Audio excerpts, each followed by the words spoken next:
Okay.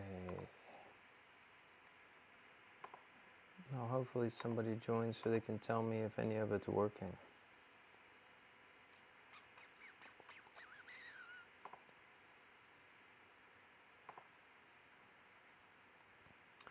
Test, test, test, test.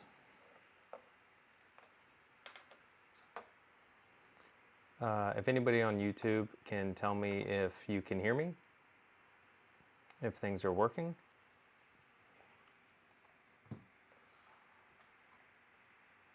It is, sweet, thank you, Summer. We are building a cave. I am borrowing all this Dwarven Forge. This is my new table, although you're only seeing a quarter of it. And I am concluding my campaign, and so I am trying to design something cool.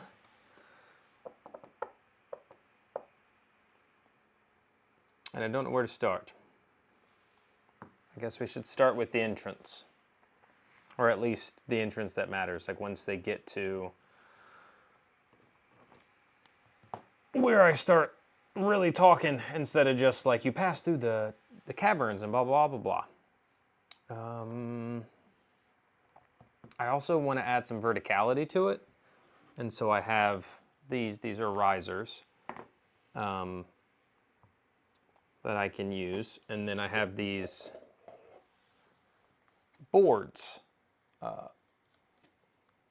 that are like magnets or something.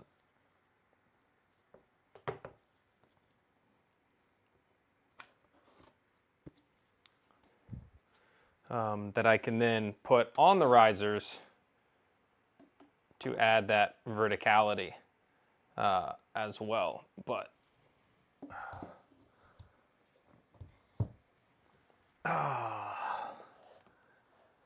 we will see. But it's cool. The guy who I borrowed all the Dwarven Forge from always has, like, he's done such a great job at like coming up with awesome looking stuff, and I don't know where to start. This is my first one, so let's see. And it should probably face that way. Like the ending should be towards me, so I can easily reach the bad guys. Right? Like that makes sense.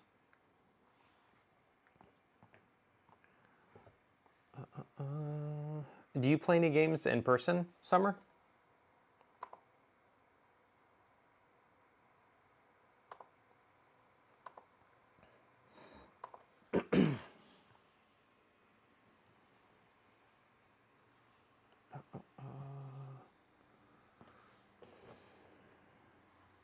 This is going to be a rather large chamber, so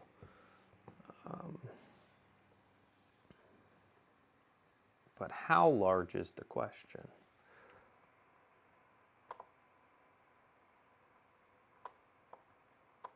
This is let me go ahead and put test here. As you can see, I didn't bring like my legit camera out here or anything like that. We're just rocking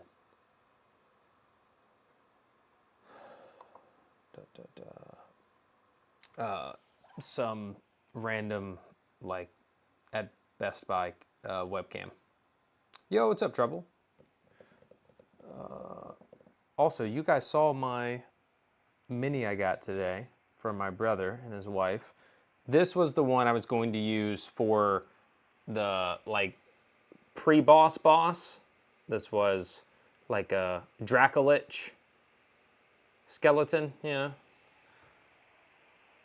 But then I got that one, and it's like, oh, there we go.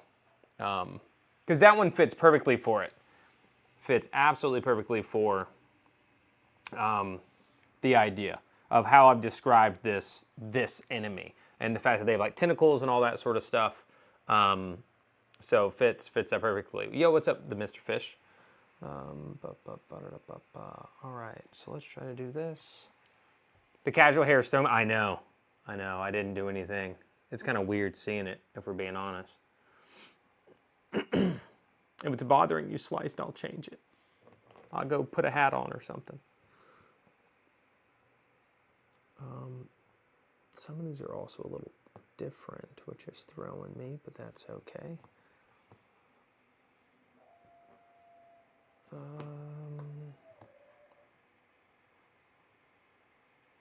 Yeah, let's do that. I do one is Eberron game based on a Final Fantasy game I haven't played. The other is a very homebrew fighting anti-magic fascist and a magic where. Oh, sweet! So you got multiple in-person games. Heck yeah. Love that. And you found time for a one-shot. You're committed. We love that for you.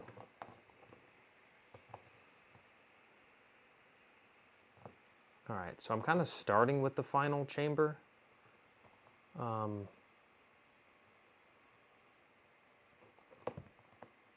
Also, they're going to get somewhere they're going to see the giant bones because I've described things like this. So it just worked out perfectly that the guy had these.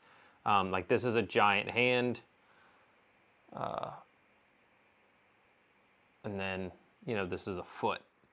And to scale, you know, to a normal mini, you know, pretty large.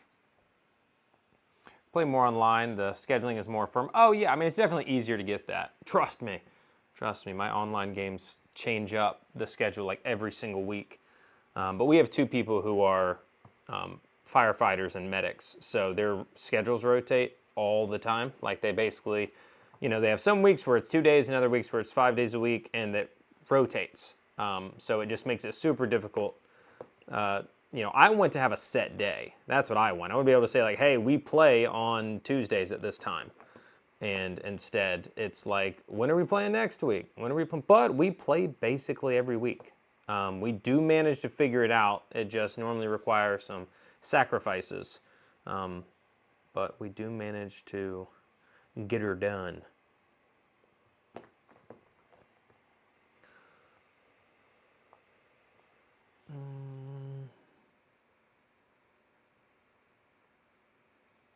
I don't know if I love that, but I think we're gonna try it.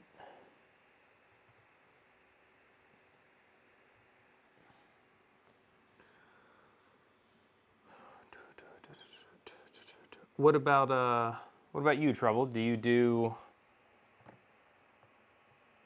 in person as well, or?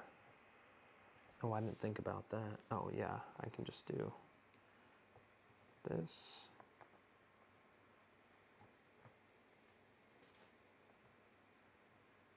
Line that up, and we'll.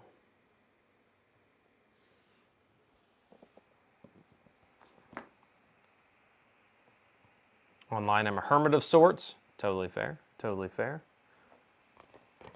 I love in-person games more than online. Oh, there are some benefits to online for sure. Again, ease of access. Some people are a little more comfortable at first getting into it. I think some people will role play more there than they would right in person and stuff. So there's definitely pros and cons to different ways of play. Let's see. Oh, do we do this? Maybe? And that'll be kind of like a way for them to get out.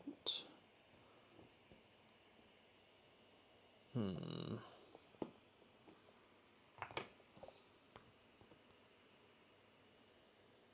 I think it has to go kind of that way. So maybe I need to put some walls in and do that. We're just kind of free-flowing this. Like, I'm just putting stuff down and being like, I think this may be what happens, and then maybe this, and then they'll go over there, and then this will happen, but I don't really know.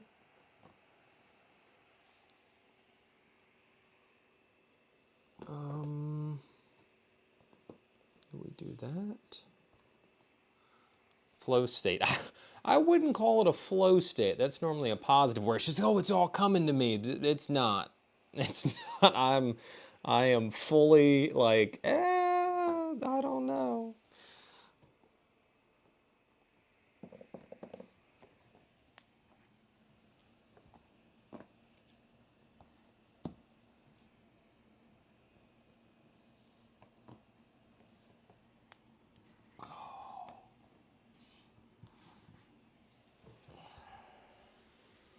Is that, should I have done that?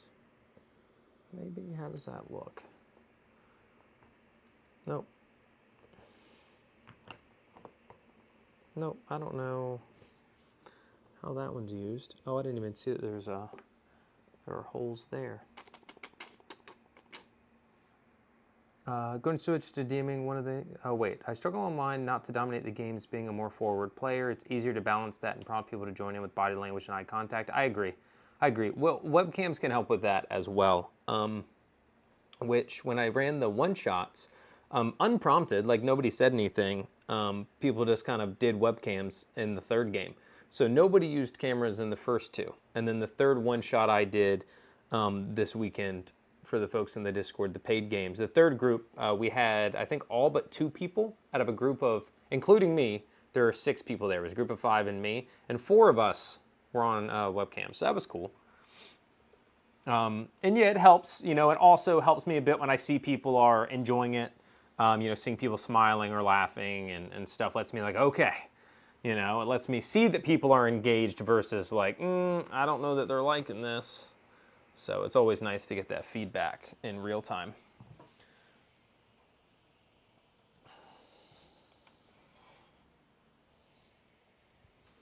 Also, there's a lot more.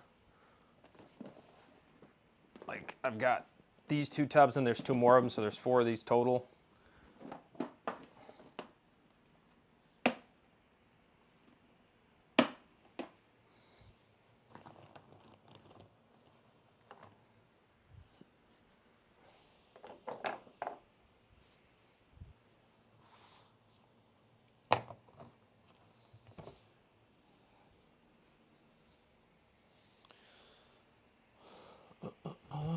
Webcams are a must, in my opinion. Yeah, no, I didn't, there was never a requirement for it.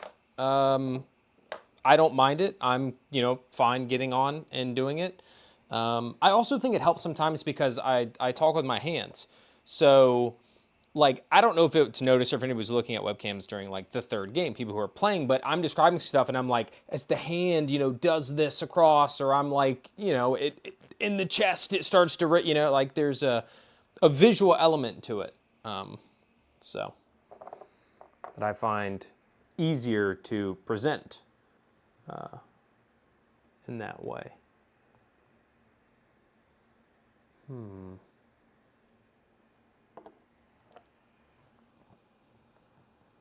That perhaps.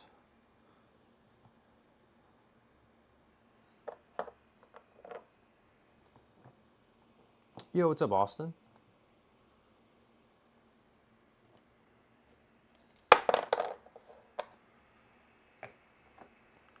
Also, a hand talker, I like cameras on, but I didn't think about it. Yeah, I didn't either. And like I said, it wasn't just y'all's group, right? Like, it was just only the third group hopped on. Kelly had hers on initially, and then Summer joined and also did. And then I was like, all right, I'll cut mine on. And then as people joined, I always said, like, hey, you don't have to. You can if you want. You can cut it off at any point. You can cut it on at any point. Because some people don't want to be on camera, which is totally valid.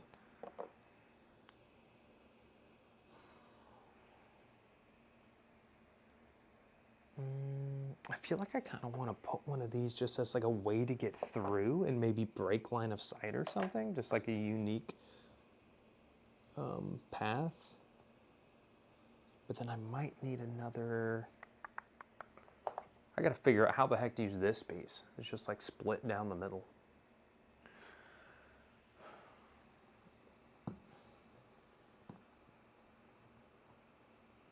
No, that's not it.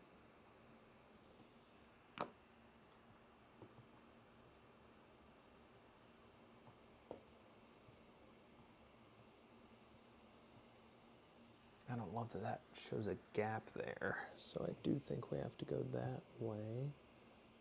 Maybe.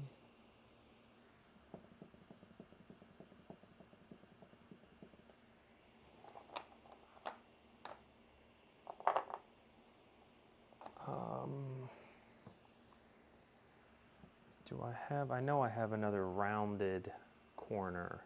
Probably got to open up another box. And this is just designing the room. I don't even know how the fight's going to go yet. Like I still have to make kind of like a stat block and abilities and layer actions and, you know, the good stuff.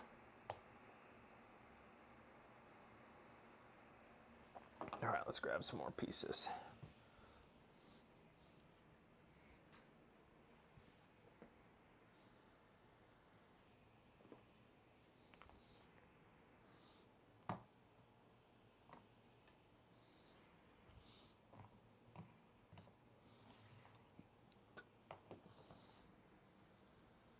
Oh, and then I just remembered I wanted that verticality, and which would have probably been on this side. So I might lift all this up and put it on one of those.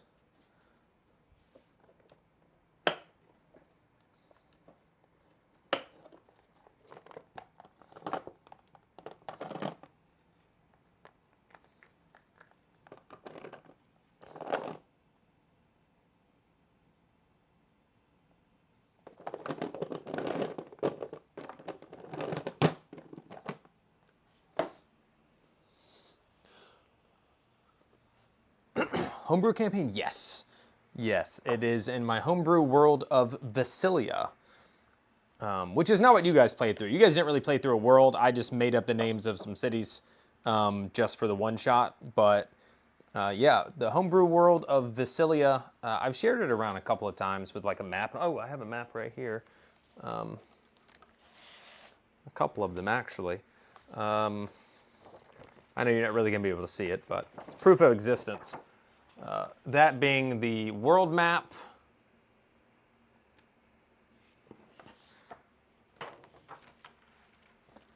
And then this is a close-up of one of the continents, Dranesh, with the nations of Kurja, Andarath, and Narthgard. And then the one that they are currently on is Valkyr, and that's a little harder to see, but they're going to be what I'm designing is a cave system that it's an excavation site within the spine of Barracks, which is this mountain range here. Because they're resurrecting Barracks, which is why these bones are going to be in there, basically signifying like the bones of Barracks, who is they are attempting to bring back, which is this massive creature called one of the Monarchs. How do you handle keeping yourself motivated to play and remain creative when you feel the momentum of the game might be slowing? I don't know that I have a great answer for that. Online, it's more difficult. I will say that. Because everybody's just kind of sitting at their computers, and when you lose people, it's harder to get them back, right? Like if they're looking at another tab or, you know, whatever, it's a bit harder to get them because they're at a legitimate distraction versus in person, you just need to try to like engage the player. They're sitting at the table, right? Now, when the creative juices aren't flowing, that can be difficult, where you're just sitting there like, I have a session and I am not sure what I'm gonna do. You know, like I just don't know. But luckily, sometimes you bank ideas, right? Like something comes to you and you're like, okay, I need to remember that because I can't use it right now, but eventually that's gonna hit and I need to remember to use that.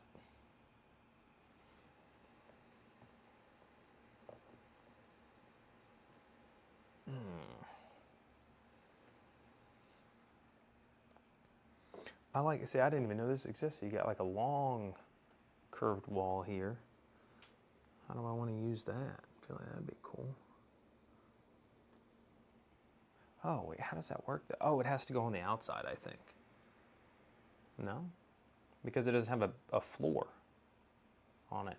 It's just the wall. So, we'll see. And they were incarnate maps. All right, I want this to circle back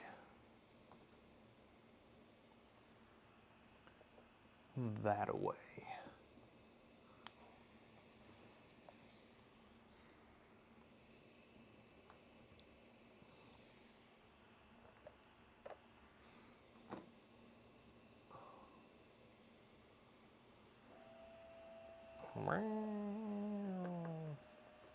When my games are slowing, that's when I take time to get meta and find out where people's characters' motivations are at. Stars and wishes, dig into the background, find out what plot points.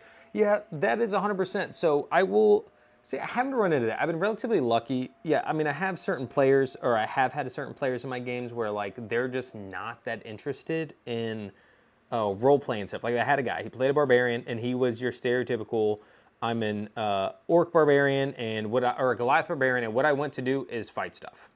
When you go into towns, when you're talking to NPCs, he stayed quiet. He did not really participate, even if I tried to engage him. And that's just, as a player, he was happy that way. He was totally fine being like, I'm here to roll dice and kill monsters. And that's basically it. And then others, yeah, I have, not that they weren't interested, but I do try to, I mean, two of the players in particular who have been in my game the longest. They're the only two that are still remaining from the very beginning of this over 2-year-long campaign. And they have had so many direct character involvement, like whole arcs dedicated to their backstories and traveling to a different continent to seek somebody out for their story and stuff like that. So there's whole separate from the main campaign arcs that may somewhat be tied to depending, but yeah. Hey, Kelly, thank you. Yeah, we all play online, and sometimes it's hard to feel like everyone is present. I'm excited to start running our game again in a couple weeks, though. Good advice. Thanks. Yeah. So we can all engage in making the game. Exactly. I think that's part of it is, you know, hoping that your players care as much about the game going well as you do, right? Like that they're going to be engaged. They're going to care and want everybody to have a good time. I wonder if that's just going to end up being a gap in that. Can I fill? No. Because the squares won't fit in there evenly. There's going to be a gap. I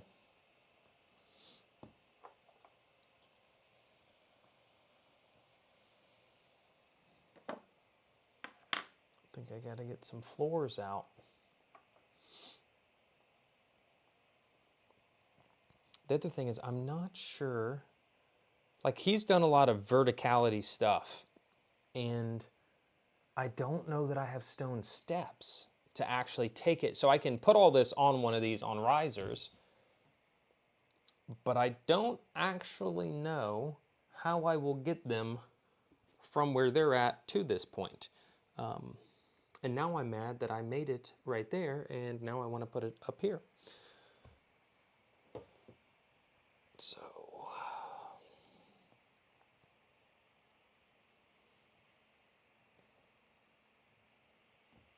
I'm going to shift all of that down.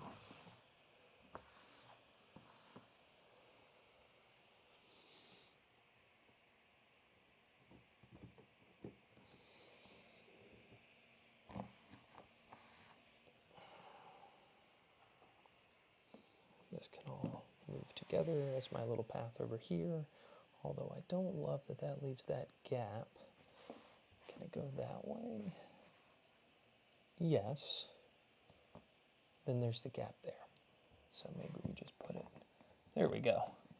You guys might not be able to see that right now, but it's looking better on that front. But now we still need to shift everything, and then hopefully this will kind of, sort of, all stay together, kind of. Okay.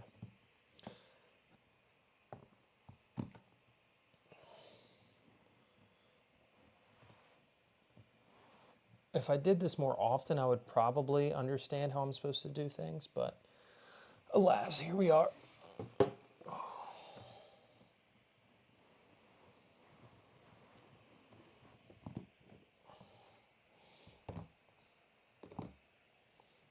Okay.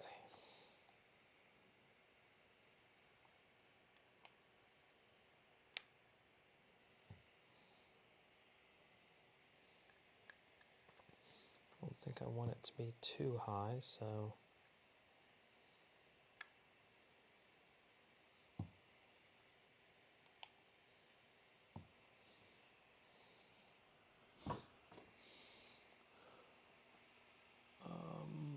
me scroll up. It's finding new arcs in my players after they've had big arcs. Well, so mine is a lot of the time, I run one massive overarching story throughout the entire campaign, or I have with this one. And then there's all the extra side stuff that happens and takes them off for a while and all that jazz. So there's always a sort of story to come back to or kind of update them on as they're going through it. All right, is this how this works?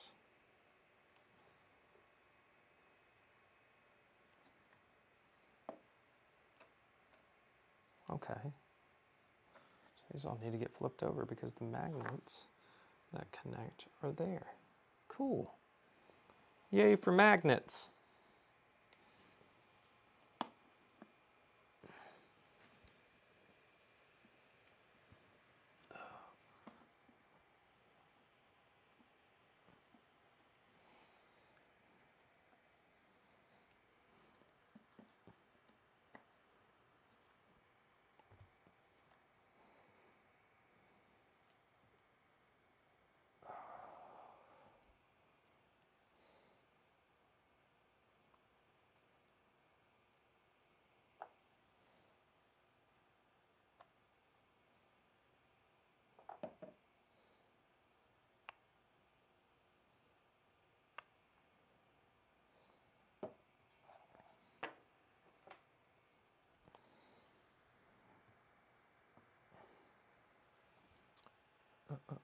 Yeah, Austin. I mean, I've played at plenty of super dope setups for terrain. I've never made anything really though. I mean, I did a small thing that I made out of stuff that I have. It's not like Dwarven Forge or anything. Some warlock tiles, like a single, like sewer fight sort of thing. But that's it.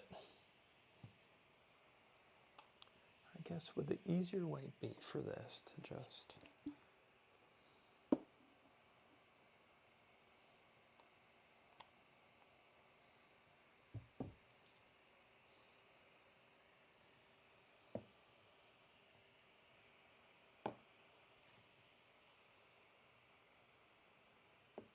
See, even that. Now I've learned that I should do it that way.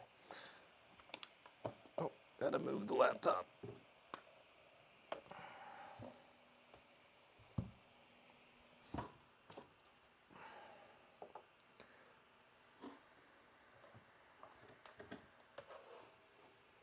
Don't want to make the webcam full. Okay. Rather than stress about that, we're just going to move this up.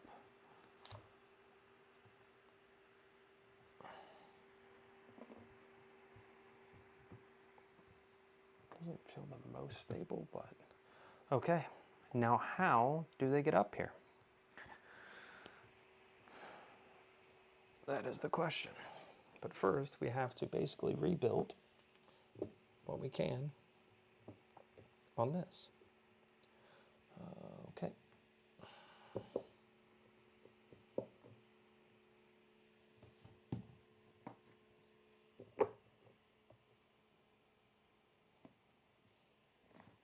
Oh, you know what's cool? Is you can build it on it first because the top of these are magnetized. And so you can move this and the pieces will stick to the top. So you can build individual things and then bring them out on these. That's pretty cool. Except for now I'm trying to place them and they keep getting stuck. Not cool.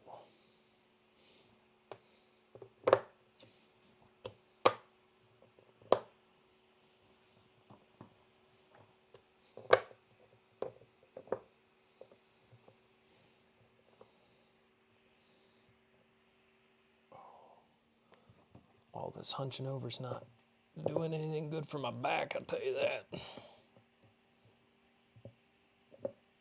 An old man.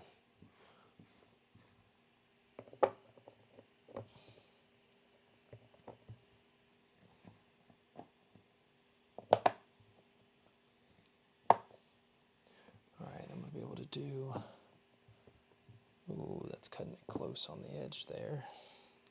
This can all come back though, Just a little bit.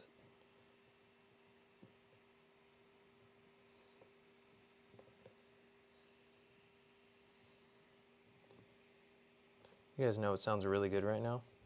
Ice cream.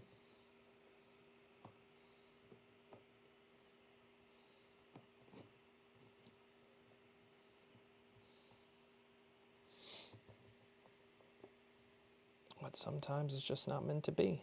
Sometimes the ice cream got ate.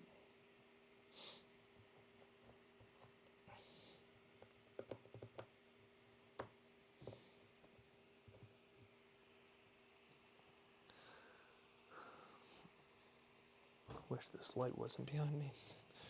Okay. That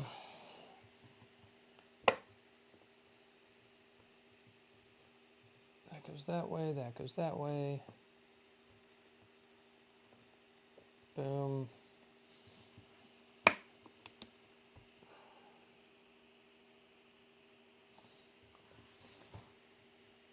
Was that attached there? Maybe. Oh, so maybe I have to swap that. Put a square here.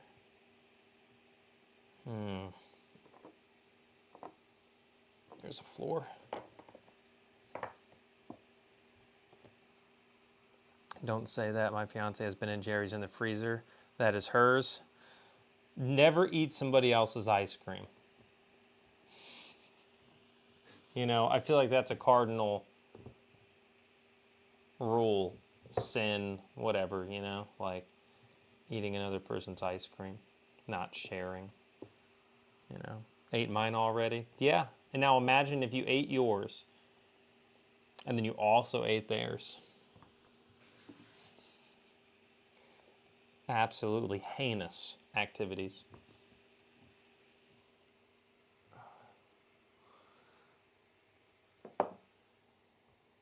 See, I want that to go that way, but that's not working for me. Aha, perhaps we shall do. But then there's this gap. And I hate the gaps.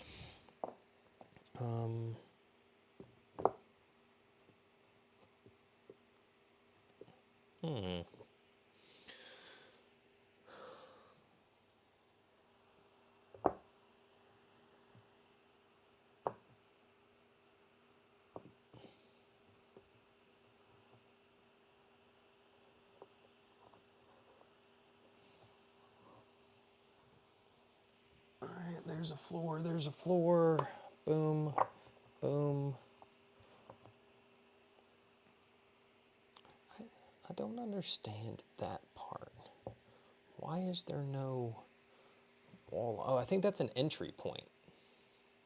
That's why there's no wall in those spots. So maybe I need to do this right here.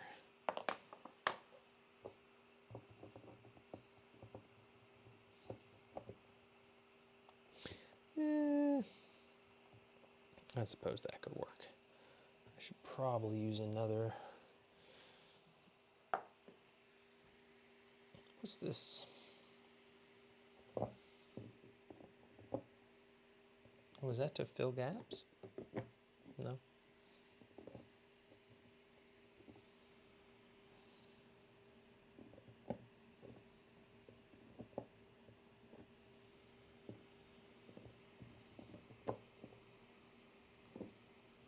Get that ice cream delivered.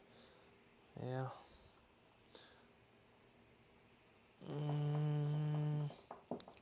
All right, so that might be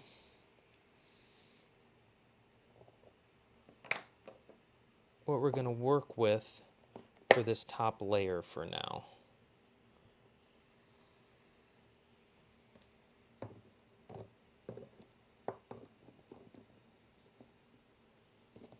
I really don't know what these pieces are for.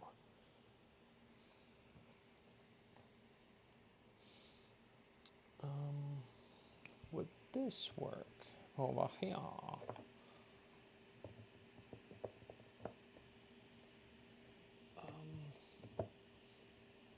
Perhaps, yes. Yeah, we'll do that. We'll say you slip through there. How about here? It's pretty terrible. Yeah, it's pretty terrible. Unless maybe I got another one of those. Nope.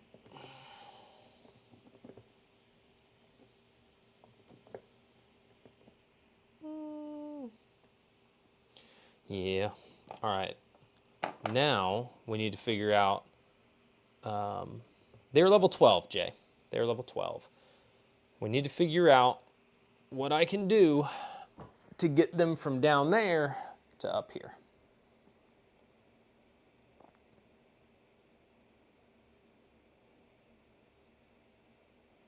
I don't think there are stairs or anything, or at least not ones that I brought with me.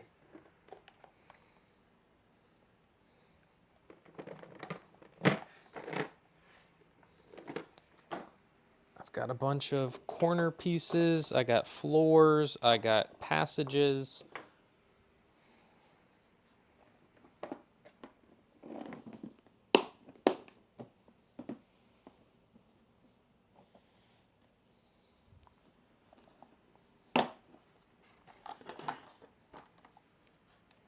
Oh, I do have these single pieces.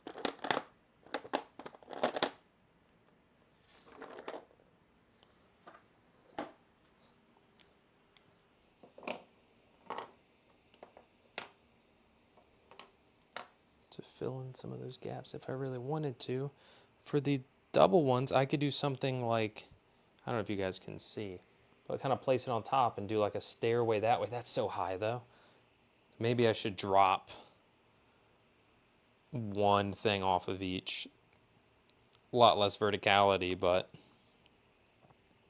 right, because I have 2 blocks doing it, because that's not very high at all.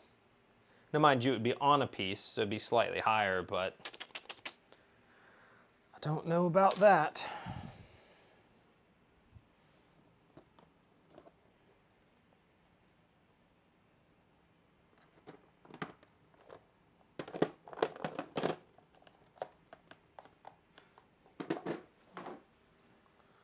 Yeah, they also have like a corner piece if I needed it.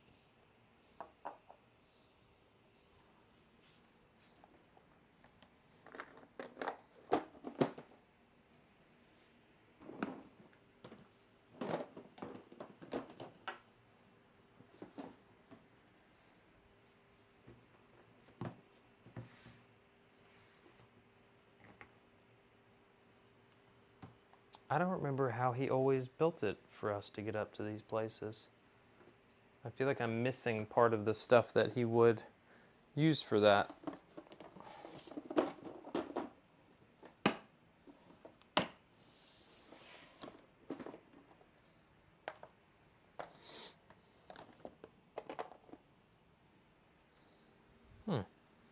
No idea what these are.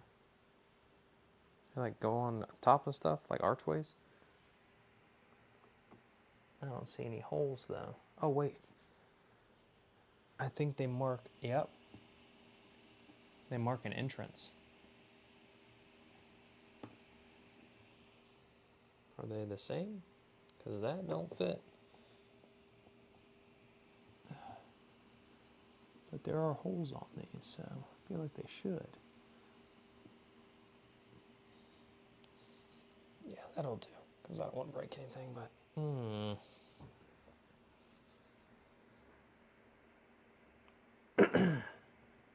Yeah, I'm thinking this is going to be an escape. This is going to be a way to come up, but they also could find a way to get up here. This way is just like away from traffic, this passage. But yeah, I don't know how to connect below to this.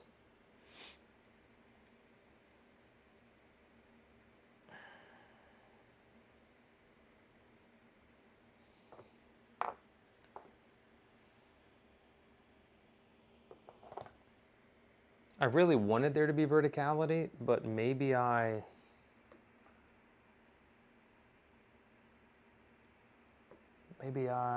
don't. Maybe I just lower it all to be the same level.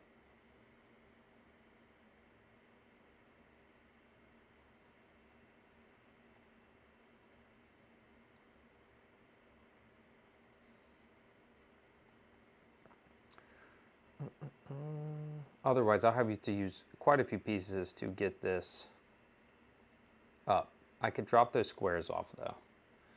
Which it would just require me to kind of remove the middle row and then pick these up and take one thing off of each.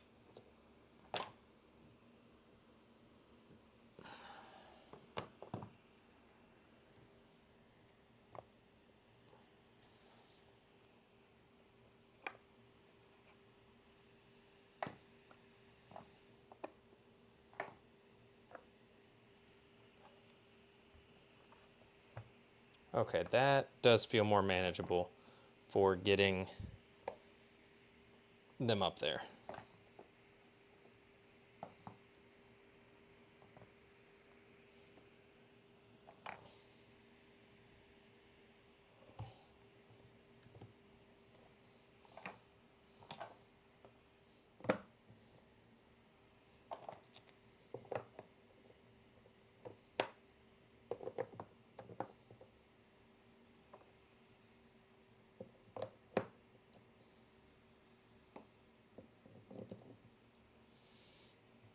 Okay.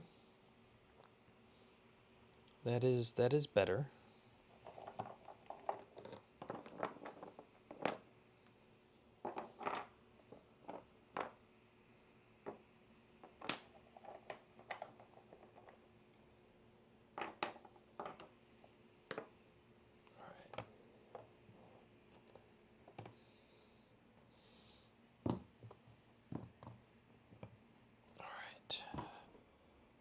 Looks easier, like a misty step in acrobatics. Yeah, I need to make it at least look like there's some sort of transition. So maybe what I do is I put walls here as an indicator that like this is scalable or travelable, maybe? Like walls up against it. I wish they went under, if we're being honest, but this kind of works.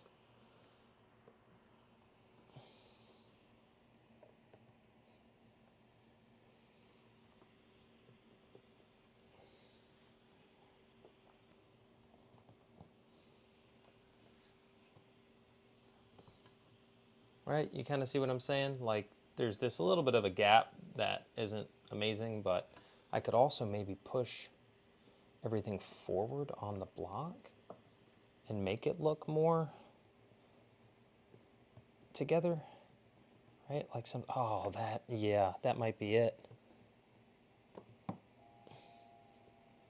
Just shift everything up, which again is hard to do because these things are magnetized, but I think that might be the move. So there's more of a seamless transition and there's not that sort of lip on that.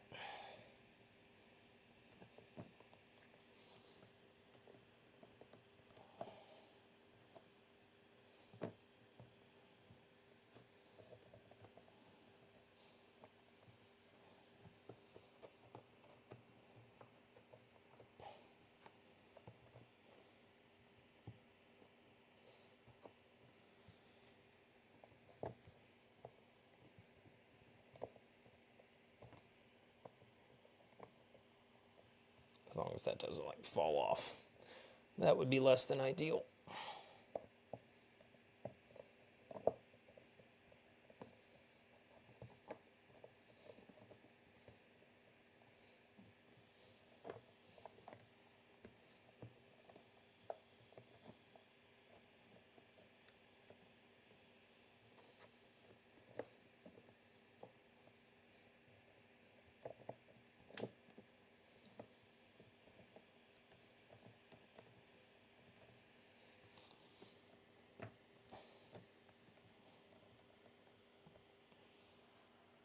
I don't hate that. What do you guys think? Now that there's like this wall that it kind of meets. So there's like you have to come up that way, or maybe there's this path. So all we really have to do is worry about building the path, which I probably have enough to do as like stairs.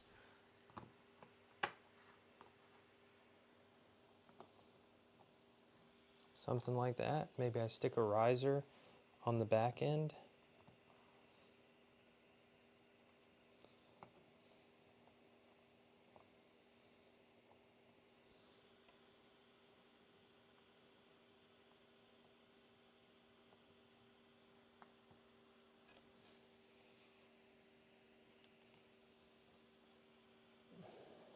See, I kind of built some stairs there.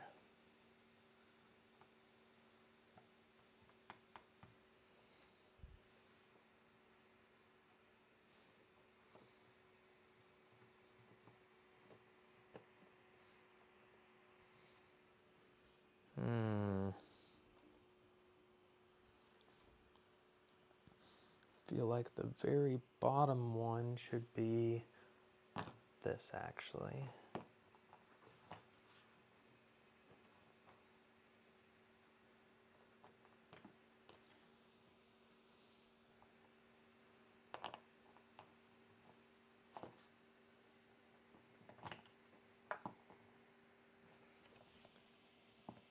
Hey, what up, Sherry?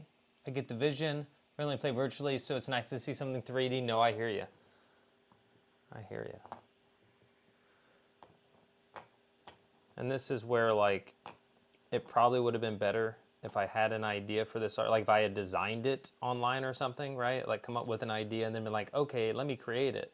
Versus, like, sitting down and being like, okay, let's start moving stuff. I don't know if I can fit another one on top for that.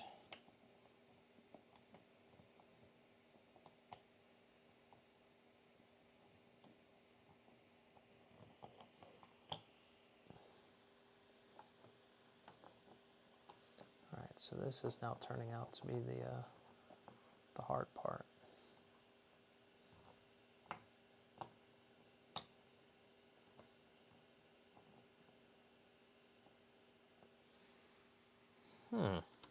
Okay. Can that be slightly further away? Or is that going to mess everything up?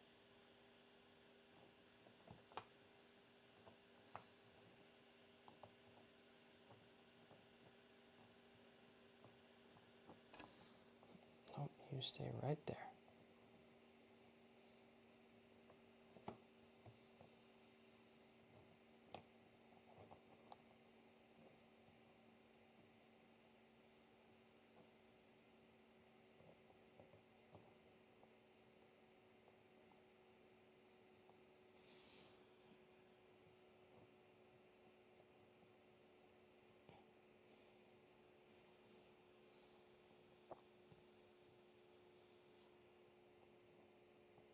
All right. It's a little iffy, but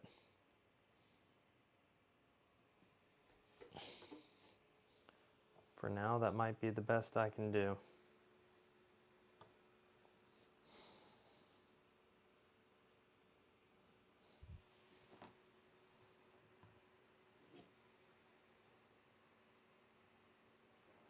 Don't love that being there, so let's maybe add a little more support to this thing, like that.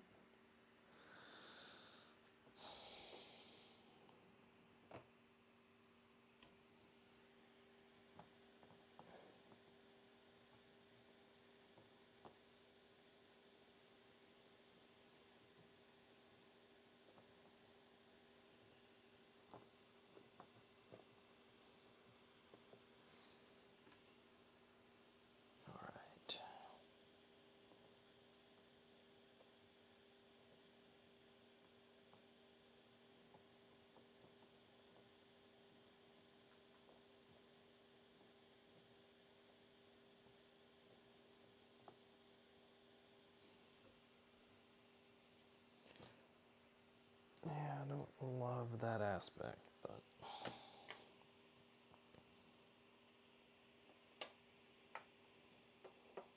I do have the double piece as well. Wait.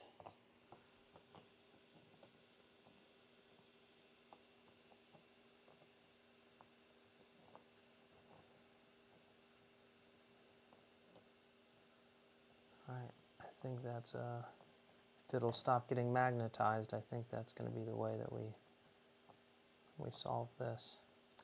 The magnets are killing me right now, though. So maybe not.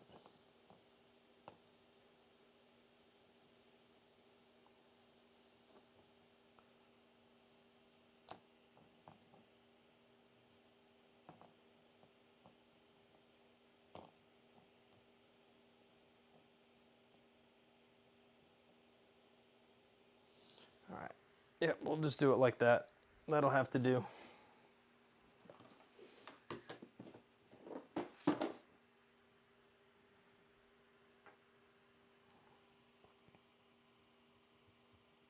Yep, and it'll be stable against some minis, so that's really all that matters. Do that, and then I can build this out.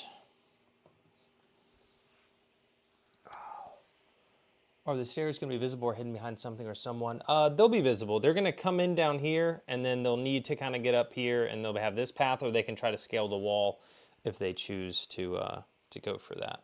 Or at least that's how it is in my mind. But again, I haven't even made the stat block or anything for this, so.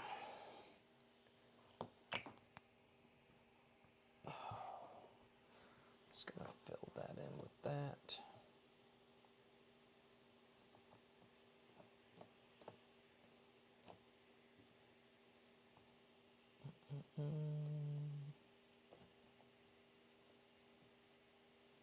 Yeah, the stair thing is definitely the hardest part of this.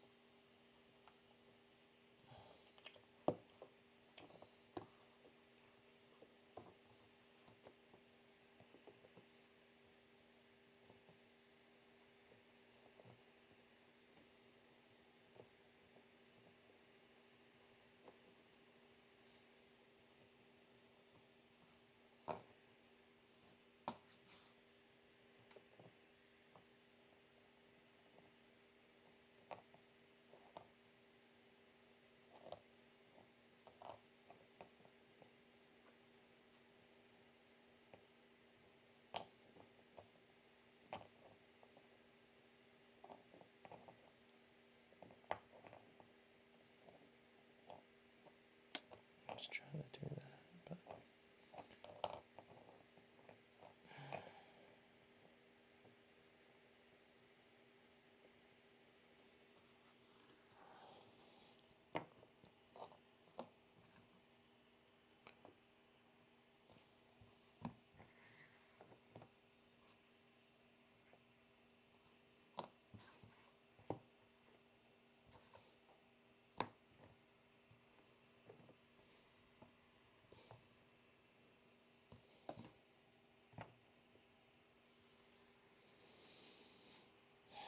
I feel like that should have been one floor wider.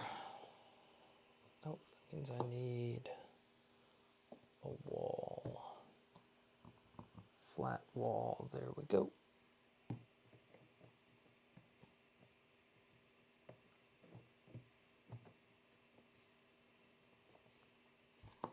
And then we do that, and that, and that.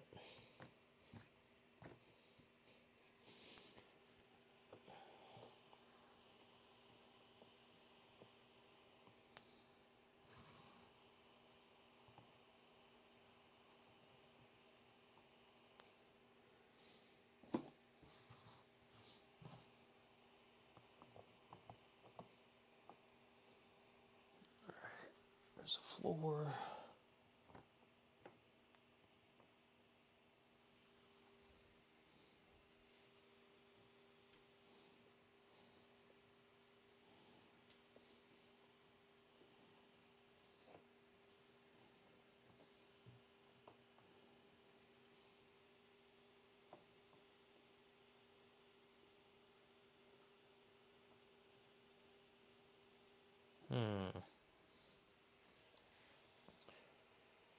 So live with yo, what's up, David?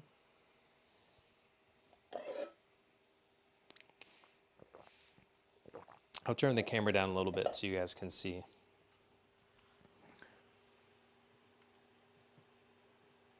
Or at least I'm going to try.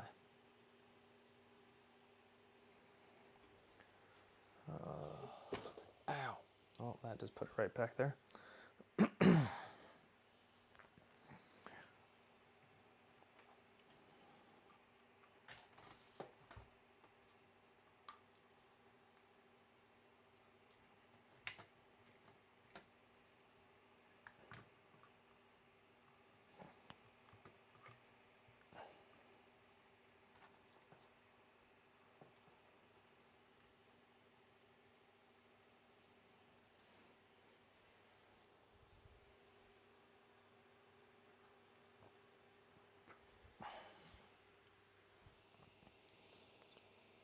All right, so we have the first level here.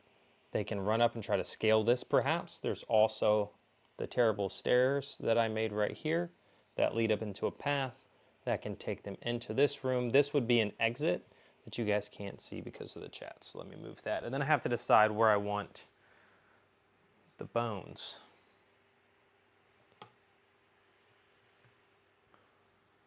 In this.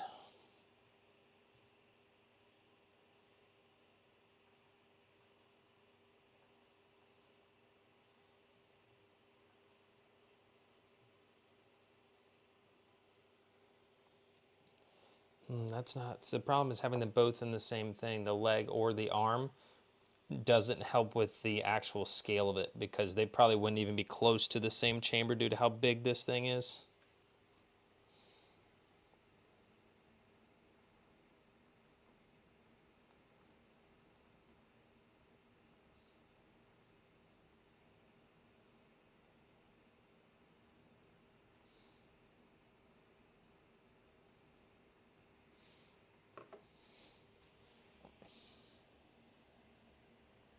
Make them terrible, yeah.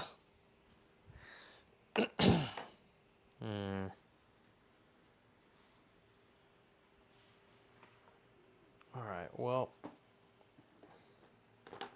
still got plenty of floors.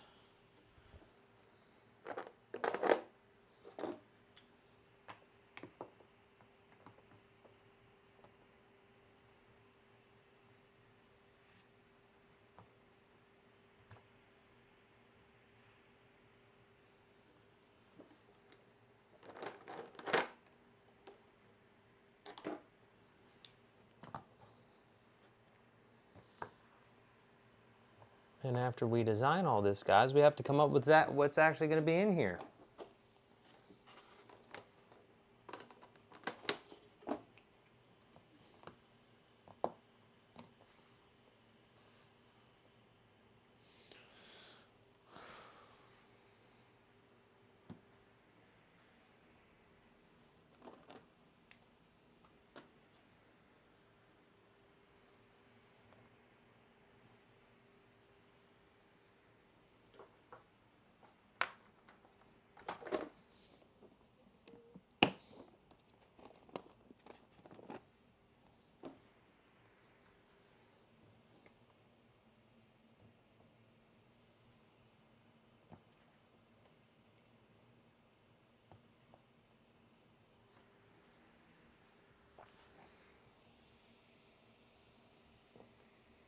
Difficult terrain, yeah, for the terrible stairs. Wait, where was that double piece? Maybe these magnets are ruining my day. They keep moving it.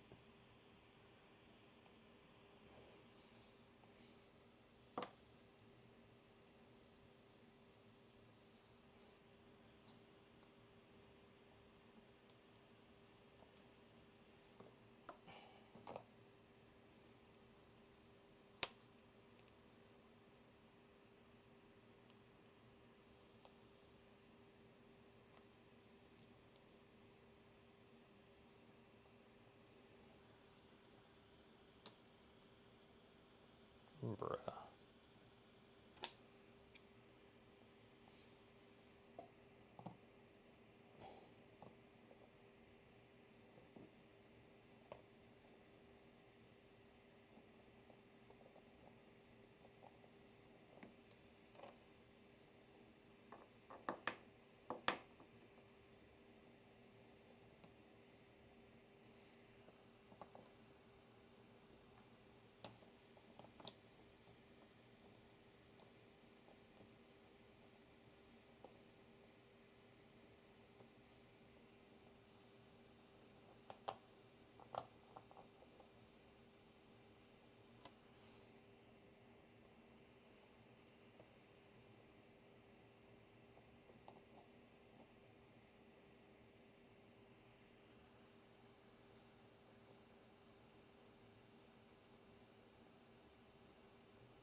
Okay. Stairs are slightly better. It's terrible stairs will make themselves a trap. I'm with it.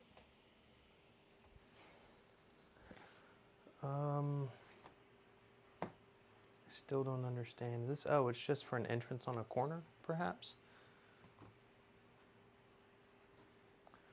Yeah, we can try that. Let's say they came in right here. Kind of hate that. Let's move it.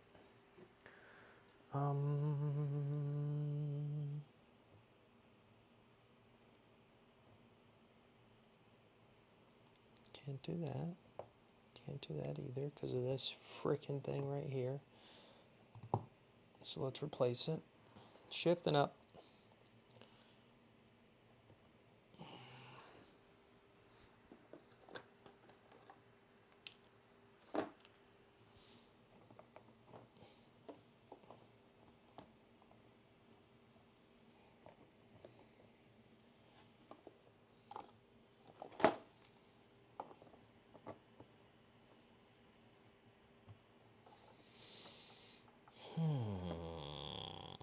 So now that could happen.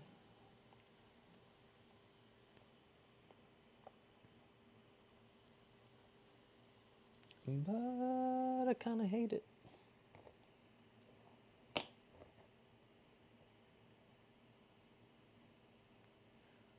Okay. I hate that less.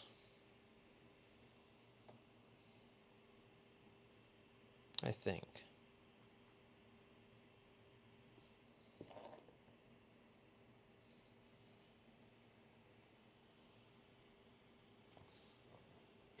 Nah, we'll go back to that. All right.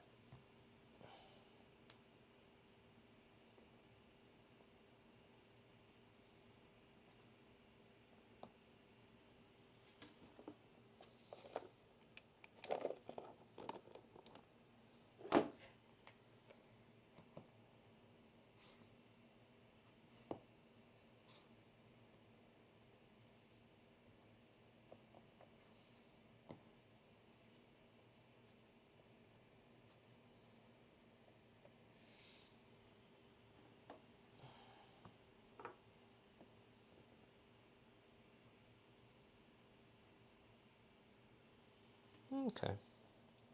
We'll do that. And we'll do that. And you guys probably can't see that part anymore. But just know I'm cooking. I think.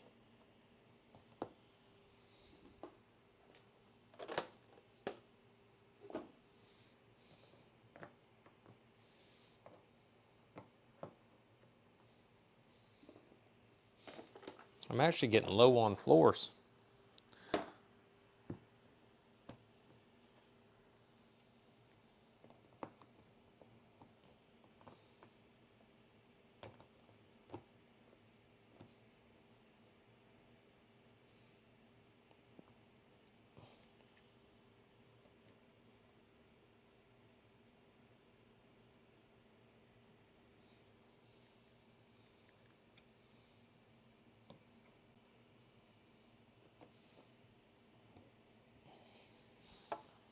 Confused as to how everything keeps getting off center.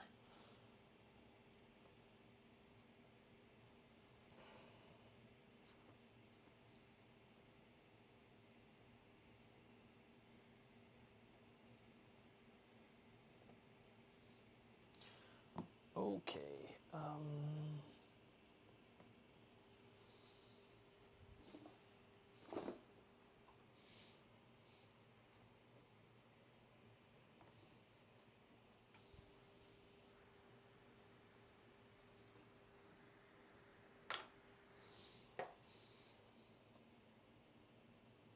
Nope.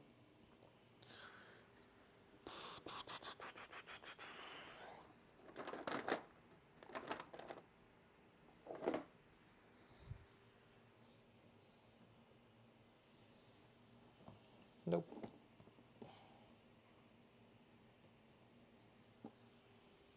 Yep.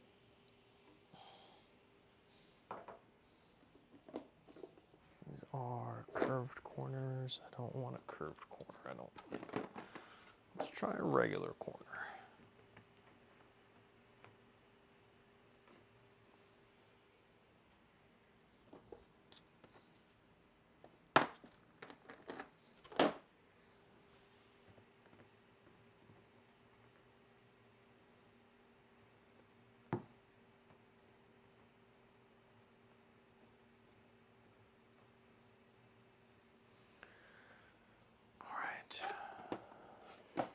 Give me a wall, and that might be that.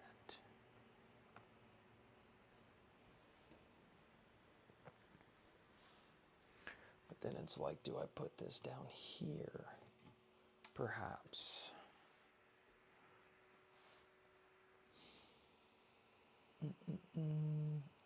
One with map squares? Yeah. Not the big squares, but they're broken into quads, right? Every one of these tiles is 4 individual squares. So we may end up doing 2 maps because I may have a small combat before this one. So this will be the main one. And hold on a second, and I will show you guys kind of where I think they'll enter and all that jazz. So, all right. I can't see what you guys are seeing, but I hope that I'm showing you. So I'm thinking maybe they come in this way or that way. Maybe I'll be like, there are 2 paths and you go right or left or something like that. And then they enter. There's a stairwell right there. There's also the giant hand. There's the wall they might be able to scale. Then there's the path that leads up into that. And then that's actually the exit that they can try to get out from.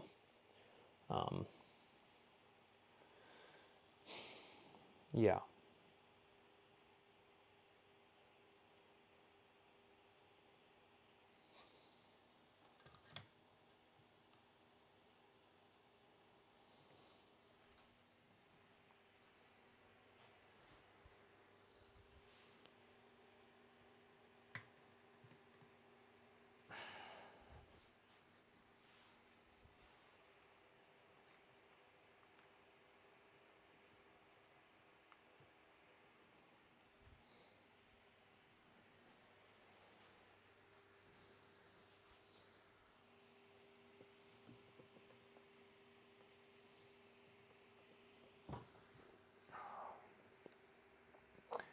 So that's kind of where I'm at.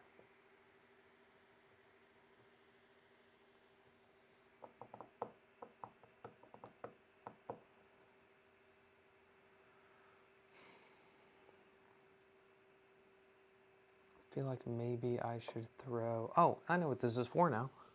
It's just to have a wall in the midst of it. Like if I want to be like, there's a random wall right here. I think that's it. You add a wall into the cave. So I could just put something there if I wanted.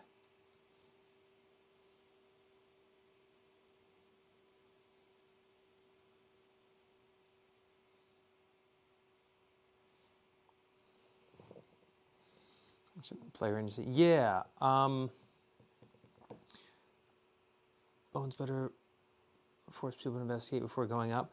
Well, the bone, so the whole premise is this is the remains, this is an excavation site of the remains of the last monarch standing barracks. He was the last monarch to fall in the war against the dragons, and he's being resurrected. And the players are showing up to try to stop it. Spoiler alert, it's not going to happen.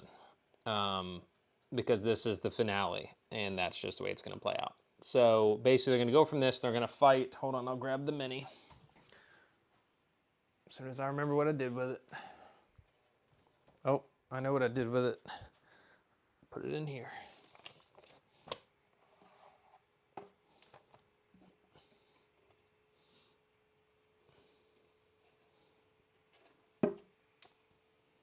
So this is the boss of this cave. This Elder Brain Dragon.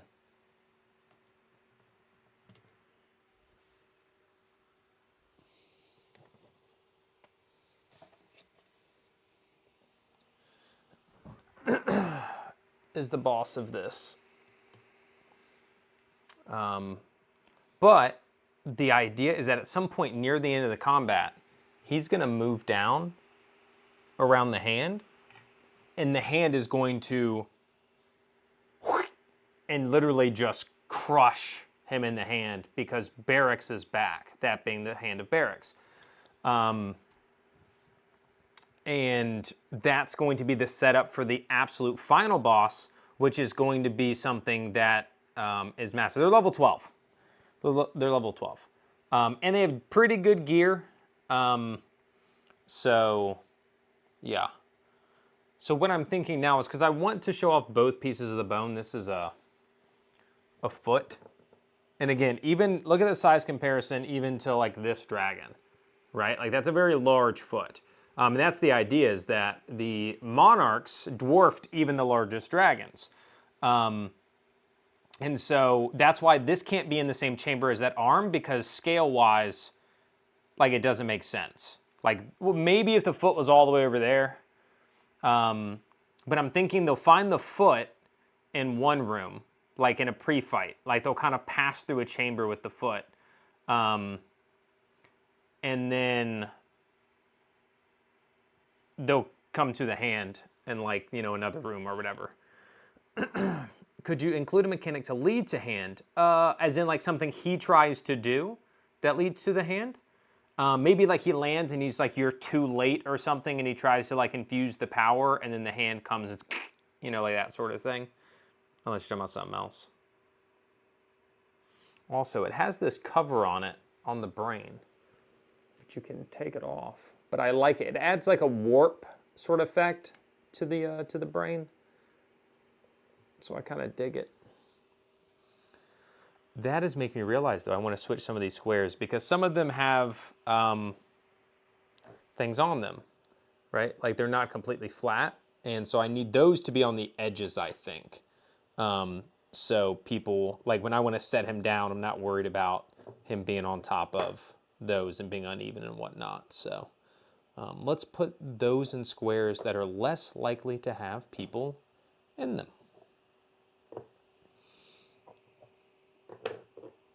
So you still get the flair of having them without having to actually worry that much about it.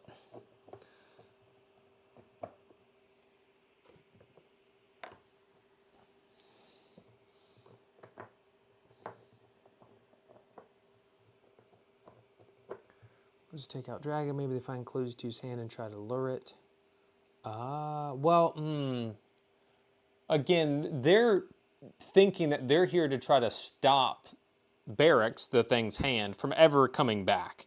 So like luring it into the hand, if they're trying to stop it, I don't know if that would make as much sense for them. But I understand kind of the idea of trying to get him to that hand on his own versus like, you know, he just happens to be there sort of thing. But yeah, I have to think about that.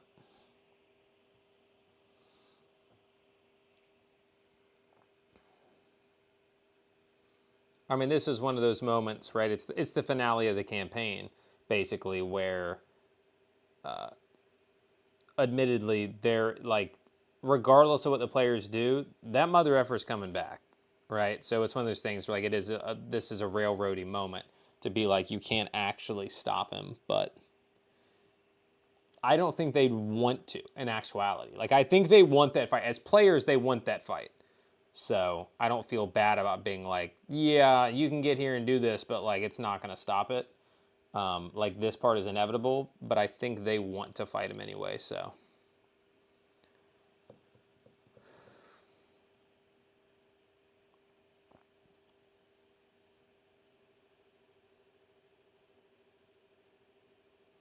And the idea is once,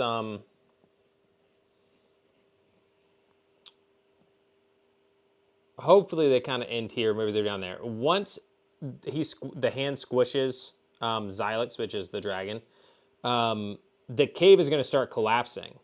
And that's where they're going to need to try to get like out of the cave, potentially through this exit.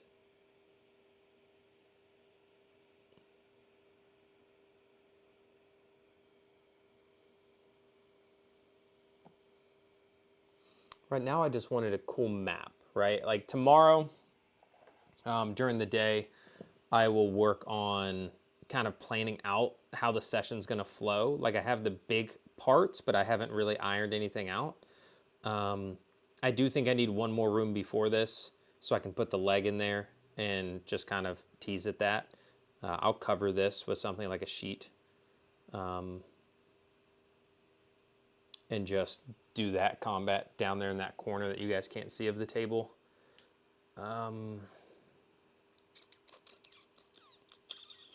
Yeah.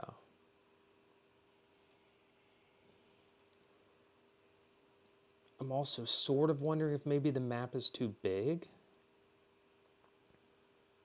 Let's go, where there be loot anywhere.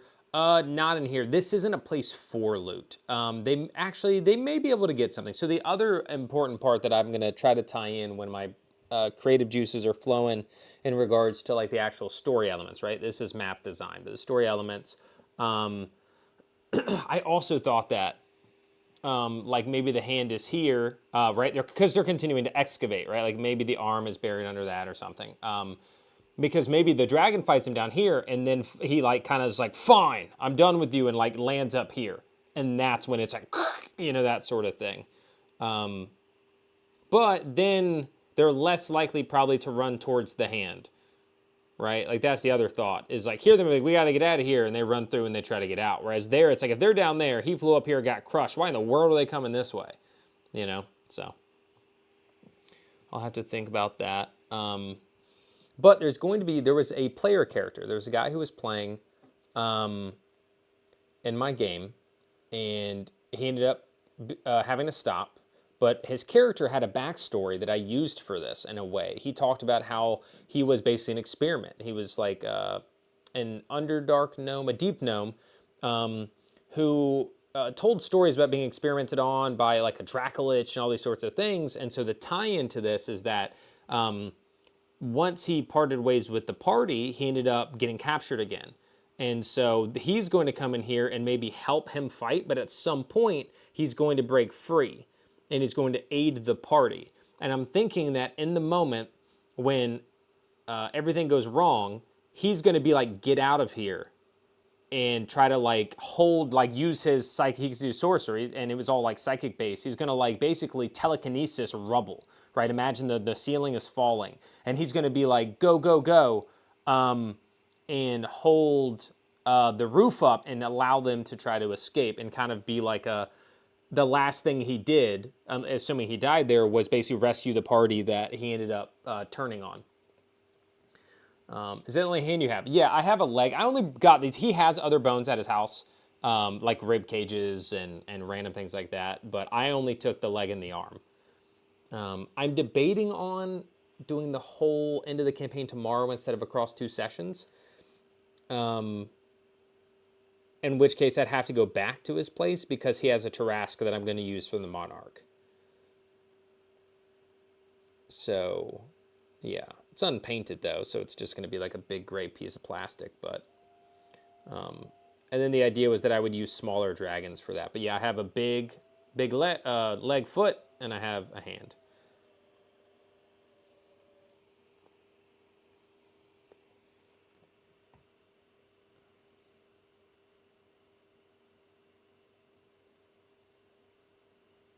Classic gnome, yeah.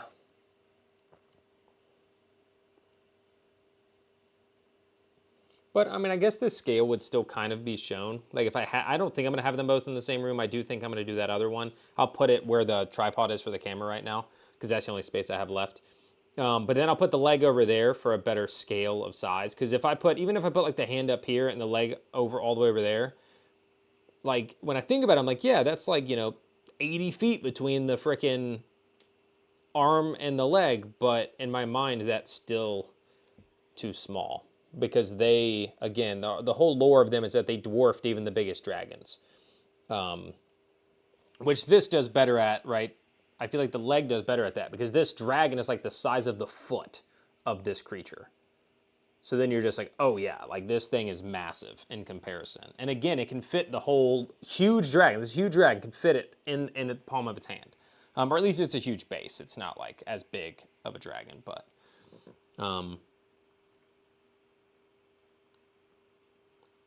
yeah, that's true. I mean, I could have them both in here and it also be like, scale wise, nothing says that it doesn't go under the ground quite a ways and then wrap back up and then the foot lands up top. But I think it'll be cool to kind of hint at, like they enter a chamber and in that chamber they see this, and then maybe they get attacked in that chamber by some drow or something. Or maybe it's that gnome who's kind of like attacking them and then falling back and then leads them into this chamber where then they see the hand and they see Xylix up here, who's like, you've arrived just in time to meet your maker or your master or something like that. So what I was debating between now is I feel like I shouldn't take a break between him dying, that guy coming back, right? And then fighting him. But we only play for about 3 hours. And they're already at the entrance to this cave. So, it's one of those, I'm in a tough spot because I don't want to rush the finale of the campaign. I want to rush the ending, but it also feels silly to have this happen, and then the only thing that happens in the last session is the fight against the Monarch, the Tarask mini, and then the epilogue.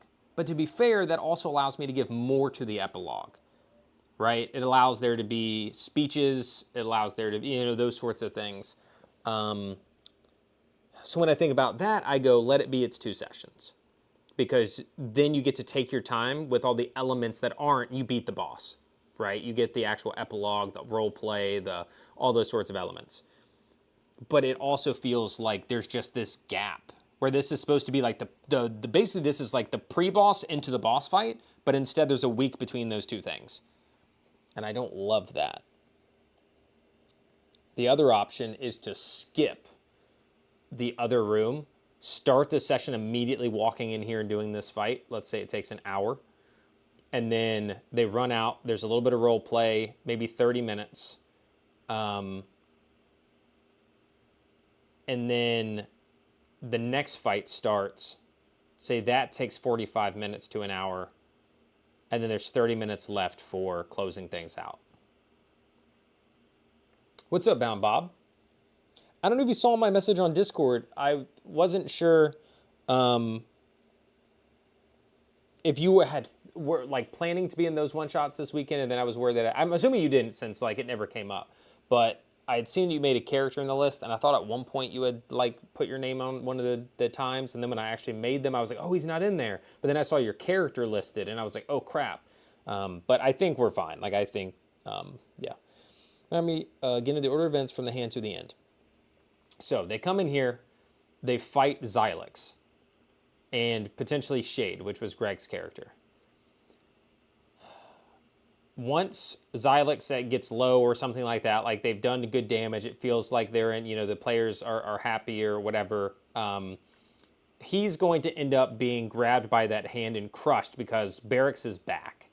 And he doesn't care that you brought him back, right? Like, even though this guy right here has been responsible, partially because he has a parasite that's telling him what to do, it's going to crush him. And then the players need to escape the caves. So, going to escape the caves. From there, I have to get them to the army, right? There's an army that's being amassed. They were on the first ships that arrived. They knew that more ships were going to arrive shortly thereafter, and then even more ships after that. And so when they escape, I think to make it so they get to the army, they're going to have some like one or two dragons are going to be outside that were like, hey, we came to tell you the army's arrived, And then the players are going to be like, we got to go, and they're going to get on the dragons and fly to the main army. There's going to be some cool roleplay moments. I have like a couple speeches in mind for what players will say and do, describing as they're kind of floating up there. Because the other big part, which kind of goes to your thing, David, where you say, but back-to-back fights being a party can be rough on players. The final fight is not actually going to be the players on the ground. They're going to be on mechanical dragons. Because, again, let me go grab a mini for scale 1 second.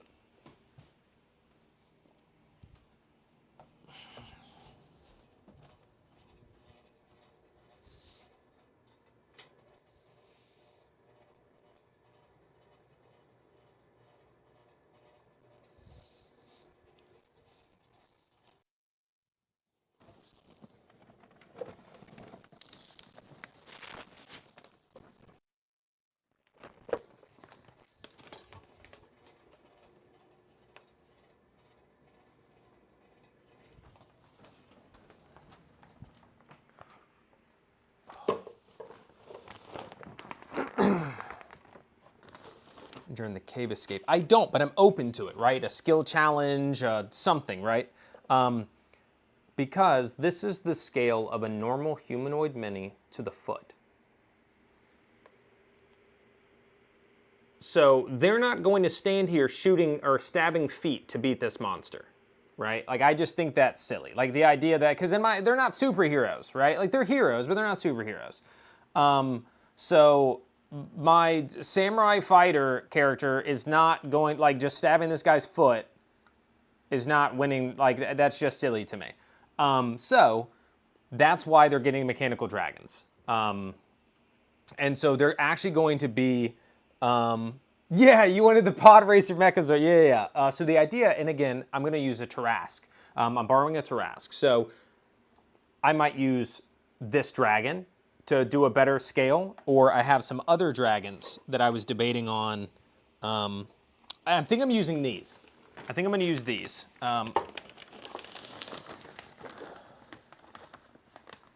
Do I have any of them still attached to their bases?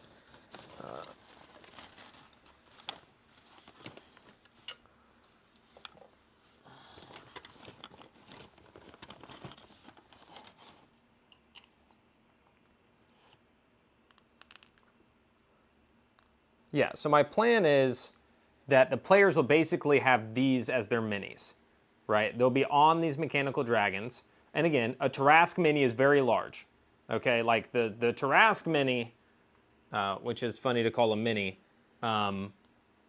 is going to be, I mean, I'm trying to get, it's like this tall or something.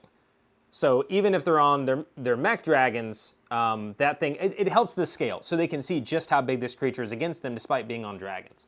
So that's what that's going to be. So they're going to have their dragons and whatnot. And that's how they will fight the final boss.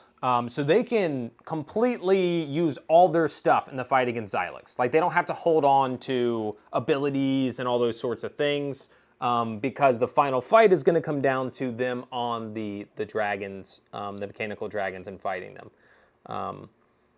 But I am open to ideas for, like, escaping the cave and stuff like that.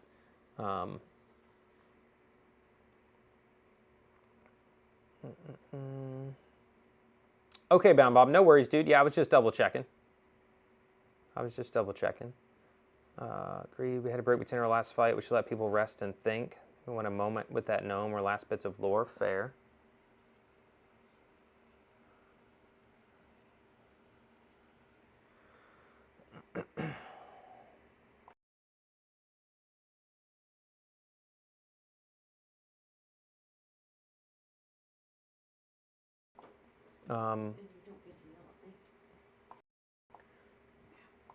So yeah, getting out of the thing, I am certainly open to.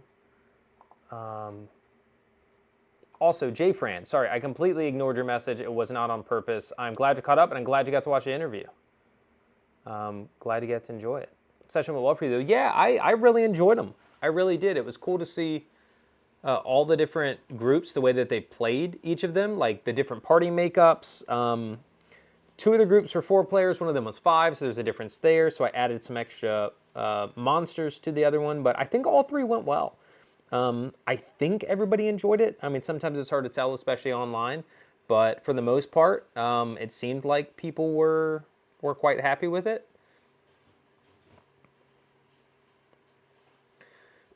So the previous thing that I was torn on, Bound Bob, was it feels odd to me to split like into a new session when this is kind of like the boss before the boss, and it's like, oh, there's going to be a break. And then next week, you're going to show up, and all that's going to entail is basically, well, to be fair, I don't have to lock that in. I could always be like, you guys get back, you fight, you whatever. I could also allow, if my fighter player really was like, my mechanical dragon is going down, it's weak, I'm going to leap onto this creature's side, and I'm going to be stabbing it and attacking it from its side, right? Like, I'm going to land on this thing, right? So I could actually, instead of worrying about it, I could add some sort of time between, and then that gives me time for the epilogue and the other thing. It also allows me to make that fight more exciting. So I guess I'm kind of settled on it now. I keep going back and forth. I've settled on both multiple times where I'm like, no, I need to fit it all into one session, and then other times where I'm like, no, it's got to be 2 sessions. But this just means I've got to make tomorrow night's last now. So I definitely need that other encounter. Yeah.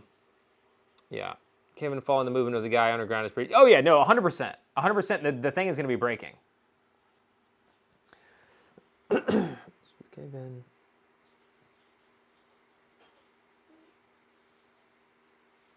Okay. Yeah.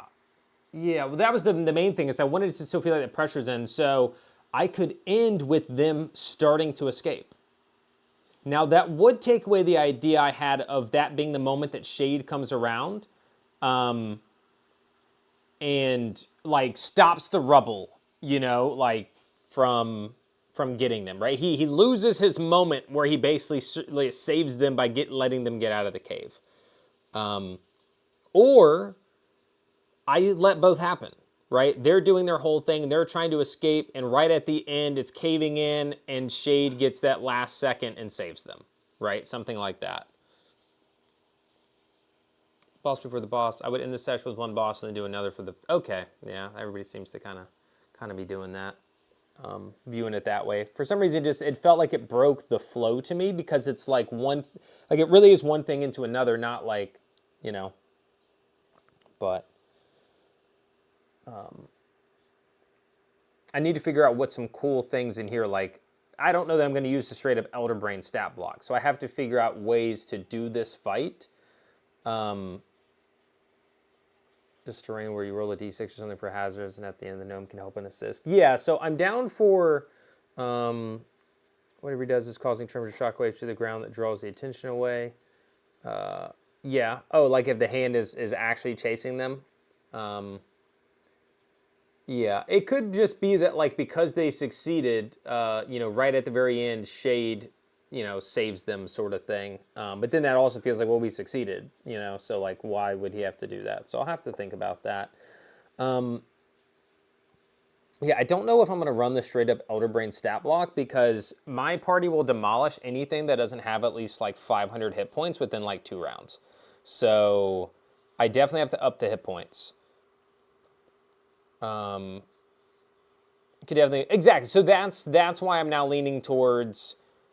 I'm going to add more in between as they, like, get out of the cave and flee, as the mountain continues to shift behind them, and it's breaking and stuff like that. Well, Bound Bob, that's what No Hard Feelings was saying, is I could end with the, you defeated Xylix, but, Barracks rises, the cave begins to fall around you, you have to escape, and that's where we'll pick up next session, right? Like, something like that, is that they know that, like, coming into the next session, they have to escape this cave. Yeah. You have minions. So, again, I have done nothing with the actual mechanics of this fight, I have not planned anything. I built this now. We now have this map. I don't know. There's entrances that you guys can't see on the other side, but like this is, you know, the main thing of it. I'm going to do one other fight before this room, where I'm going to show the leg, since the hand's in here. But in terms of this fight, I'm torn. So one idea is that I do have some minions, right? I have some drow or something like that, because that's kind of who they've been using. The other idea is that it's just Xylix and Shade, who is the gnome sorcerer. So it could just be that like it's the two of them. It is a party of 5, and there's going to be legendary actions. So I'm torn on. So here's one of the biggest problems I have with balancing for this party. I'm severely limited with, or I end up punishing them. They're all marshals and one cleric. They are a fighter, a barbarian, a paladin, and a rogue, and then a cleric. So like, you know, I throw spellcasters or I throw whatever and like are ranged characters, and they just get pelted while the players are running all the way across the map. Or I run spellcasters and they like hold person and they do these things, and then like that's not fun for the players. The fact that they made all of their, like they all made martial characters makes balancing fights a little bit, like I feel like I don't have as much freedom without it being unfun for them. And I of course want them to have fun, so. Seeing them coming down on them and open with Shade, TKing the rebel, allowing them to escape while they get smushed. Yeah. So here's the debate. Do I have Shade? So, all right, here's option A. This is option A. This room begins to crumble after the hand crushes Xylix and everything starts to go, right? Everything starts to fall. That is where Shade sacrifices himself, is to let them make it to this. He tells them like, there's an exit up top, like whatever. They get to this exit here, boom. They start to, and here is where the skill challenge starts for them, or whatever I'm going to give them to escape. So he doesn't necessarily get them out of the cave, but he does give them the chance to escape. Like, if he didn't do this in here where it's starting with the hand bursting through, they would have never made it out. So I still get his sacrifice moment, but it doesn't completely void their escape mechanic. Or their escape sort of like skill challenge thing or whatever. So it would be like Shade's, giving his life to ensure you made it out of that chamber, but you're not out of the caves yet. Sort of thing, right?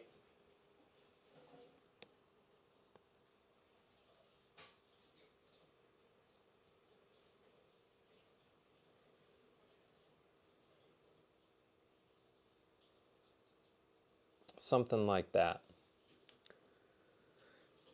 Marshall, need more action economy? Yeah.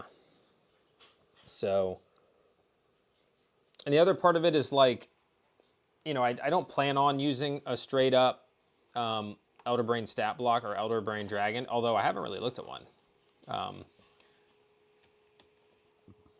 Elder Brain Dragon. Oh, it's a CR22. Sheesh.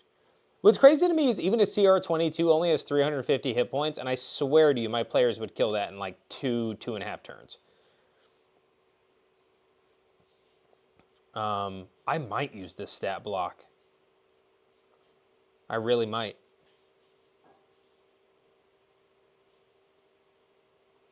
Oh, the other thing to think about, guys, all my players have max HP, like hit dice. However, if I have them do that against an actual CR22, I probably have to adjust some of the damages. Like, what is that? Well, it is a recharge ability, but it's 10d10 with a DC 22 Constitution. The average damage is 55. So, Legendary and Layer I would use. I don't know. Oh, take that brain thing off? Yeah, I could pop the thing off.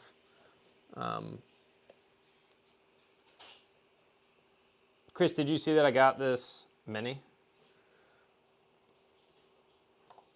I was debating on getting this for like so long because it was the perfect thing for what I've described this guy to be.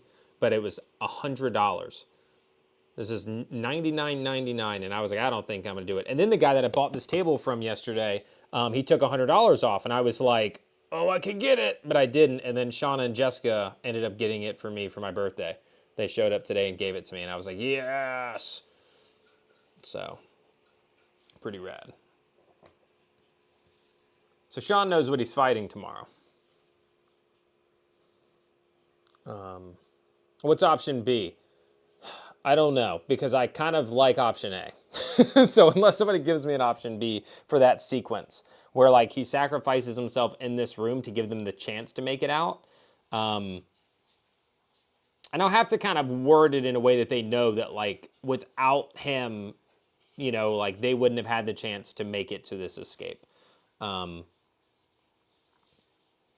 So then I go back to, I'd have to give them a chance to short rest before they fought the Elder Brain Dragon, because I feel like, let's see, it has 1 bite, 2 claws, 1 tentacle. So it gets 4 attacks, and actually the claw sucks. The claw is 1d6 plus 8, but the other, like the bite is 4d10 plus 8.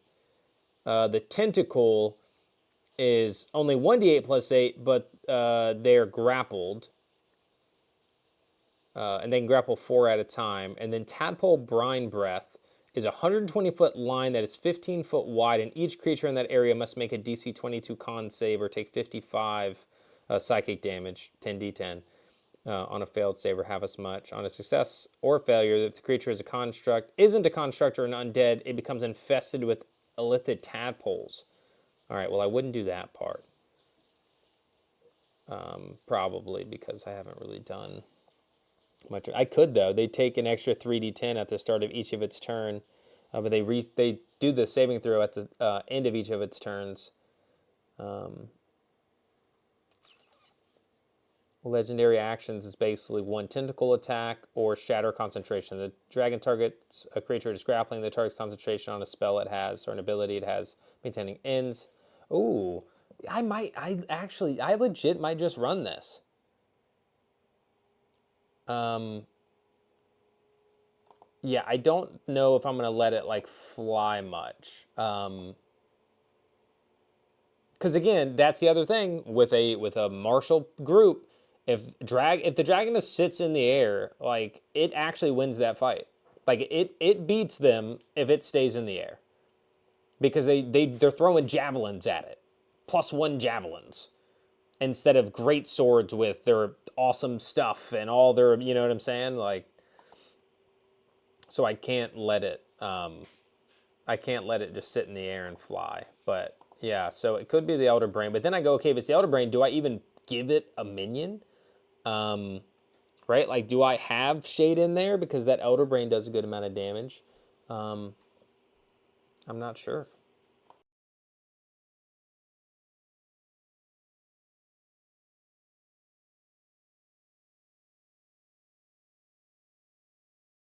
Level 12, and there are 5 of them, and they have pretty decent magic items. Not like they have, I mean, right, you're limited, 3 attunement slots, but they do have some decent magic items. They're not as stacked as some people make their players with magic items, but they're 12 right now.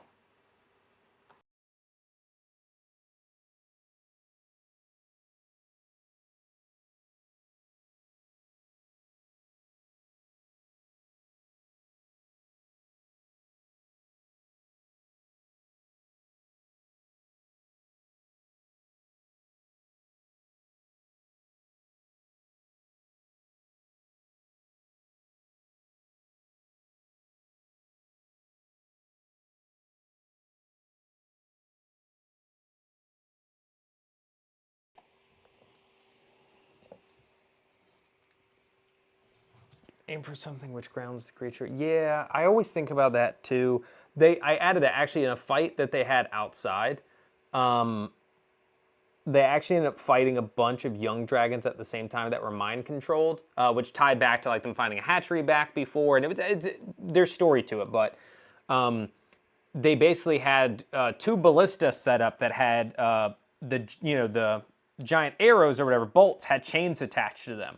And so if they hit a dragon with two chains, they could then turn a lever and it would start to turn and it would pull the dragon to the ground. So I built in a way to ground the dragons via these big ballistas. Of course, those are not going to be in their cave. So...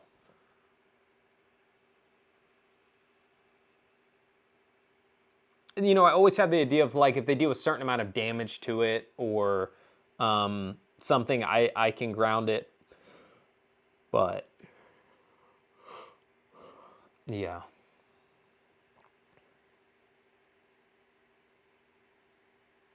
For the final battle. Yeah. I mean, there's probably going to be some stuff like that. I don't know that they need to the rest again because they're going to do the mechanical dragons. But I think I'm going to allow a long rest or a short rest. And throughout so I might say a long rest, and I'm going to say, like allow them to get the rest, but multiple times through the night, they wake up to the thundering sound of another piece of the mountain being blown off or, you know, moved or shifted as Barracks continues to free himself or, you know, something like that. The ground trembles, you know, that sort of thing. Level combat is balanced. Player is about to hit 5, but I've never gone above that. Well, 5 is a big power jump, right? Everybody gets their 2 attacks, level 3 spells. I do think players are in more danger at lower levels because, you know, one crit can be a lot more deadly. However, balancing combats to be enjoyable, I think, can be harder at high levels.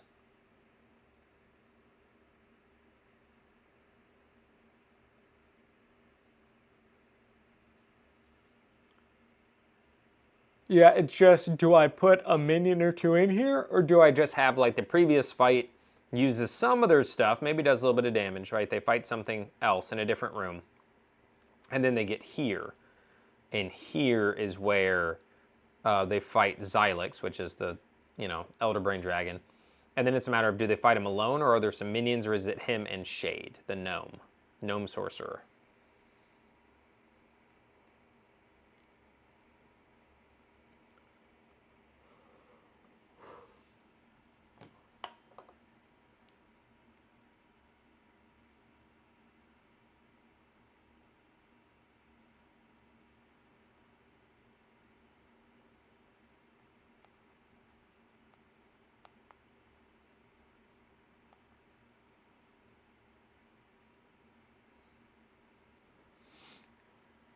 Yo, what's up, Taco? Thank you, thank you.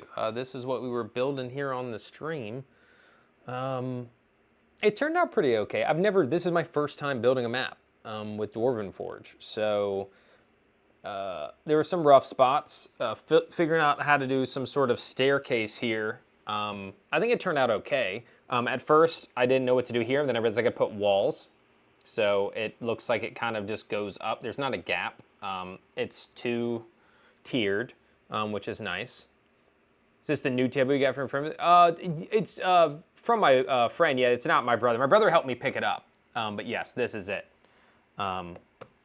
This is it. As you can see, it has like a scratch mark and stuff. It's not new, but it's does the job. Came with all the chairs, so I got 6 chairs with it.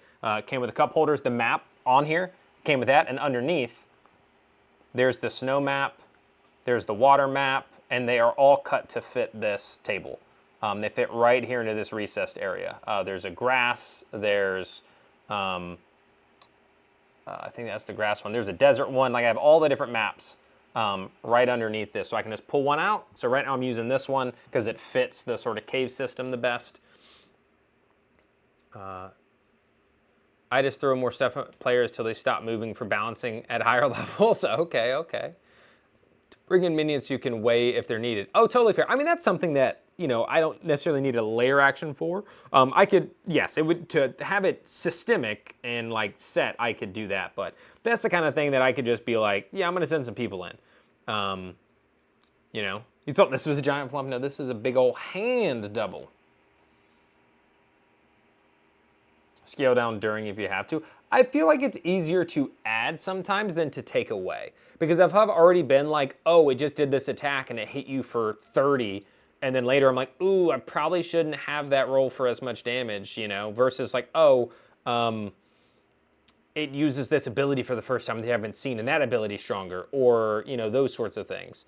Yeah.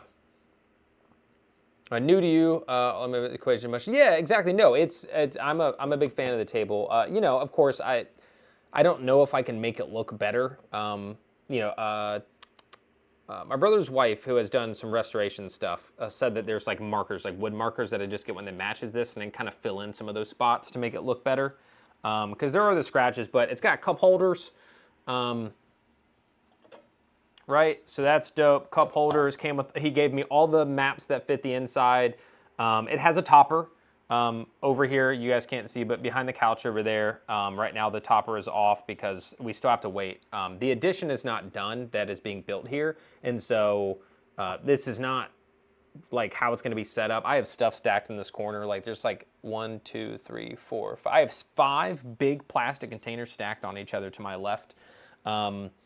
But kind of shifted stuff around, took one couch out to the addition, and then put the couch that I'm going to be using in here down and put it here for now. But tomorrow I'm going to put it back up vertically in the other room. That way there's room and this can get moved to the center of the room. And yeah, it comes with a topper and all that sorts of stuff. Yeah, so this is my first time making something.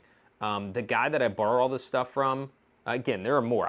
There's other tubs over there, but I only took some of the cave stuff.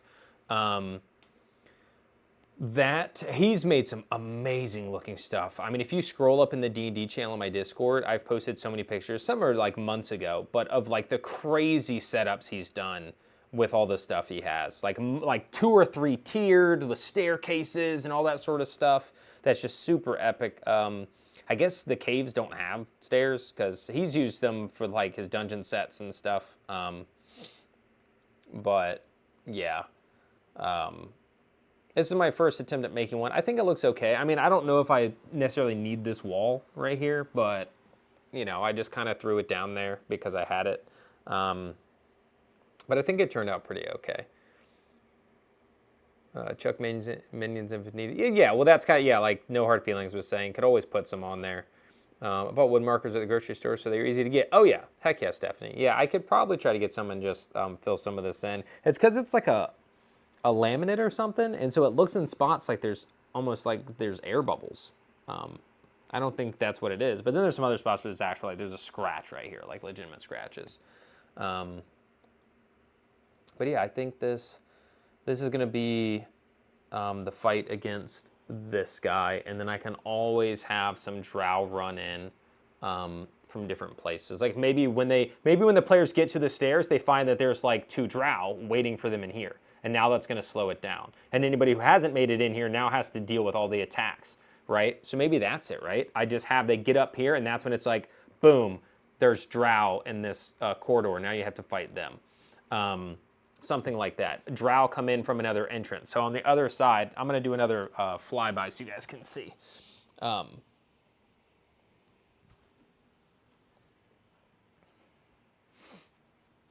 So first, right underneath where you guys are at right now, you're sitting on a tripod, but this is where I'll put the pre-combat or whatever. Like this is going to be a chamber. I'll make another map in this area.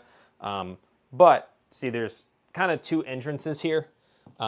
Players, I think, are going to come through this one. There's going to be another one here. So maybe as the players enter, there's, Xylix is up there. Maybe he says some stuff. I still got to iron out the details. They will have a straight line to say, oh, there's a staircase there. They can also scale this wall. It's just going to take their action. And it's difficult terrain. So like when they get up there, they're going to have, less movement, right? It's going to be, that's 10 feet high, basically, I'm going to say. So it's going to take 20 feet of movement.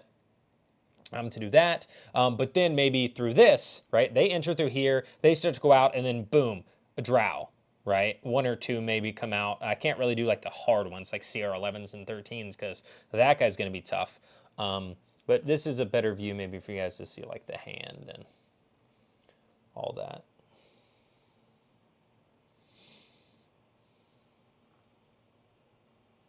And then that's the exit. That's how they're going to get out, is through that over there.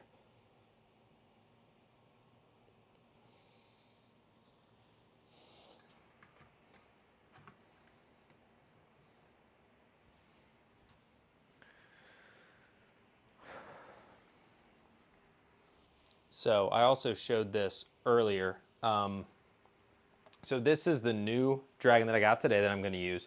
I didn't know I was getting this, right? This was a gift. But before, this is what I was going to use just to like replace it. Doesn't look like what I've described to the players. This looks like what I've described to the players, with like tentacles coming off of it and everything like that. But I didn't have one, so I borrowed this from the same person I borrowed the terrain from.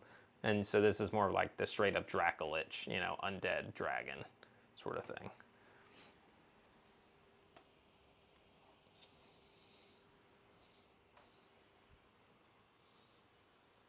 Some drow patrolling.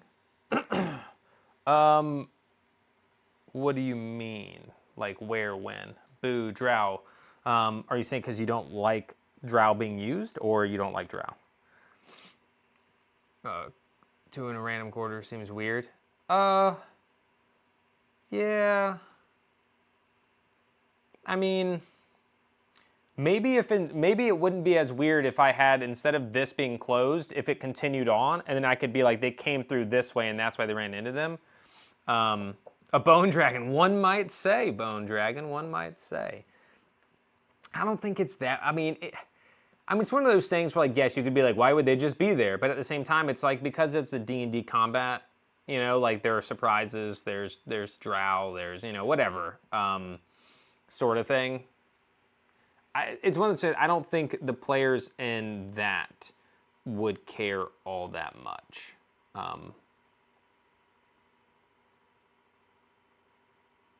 About me being like, oh, when you get up here, you see two drow, right? Like, I don't think they'd be like, why are they there, or anything like that.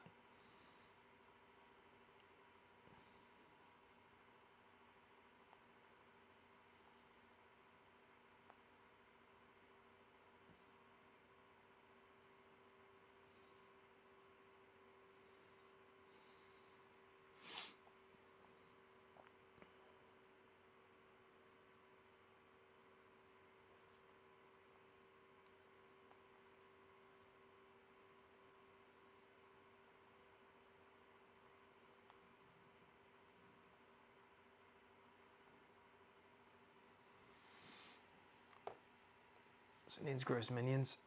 Well, he's been mostly, like, drow have been some of the enemy. I could make something up, or if you guys have suggestions for other minions, I am certainly open to it. You know, it's like I can't throw a mind flayer in here. Have them pop out. Oh yeah, burrowing, some sort of burrowing. I'm with that.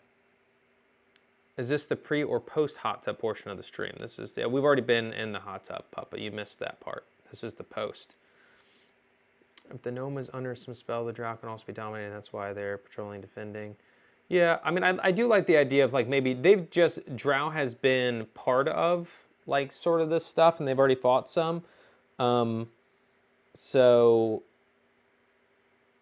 I don't mind that necessarily. But I'm also open to being like, I like the burrowing idea, so it can just be like they come out of the wall and surprise it. There's not enough room, or else I'd go get the purple worm out, and they'd fight a purple worm in there. That would also probably be too difficult. But, you know.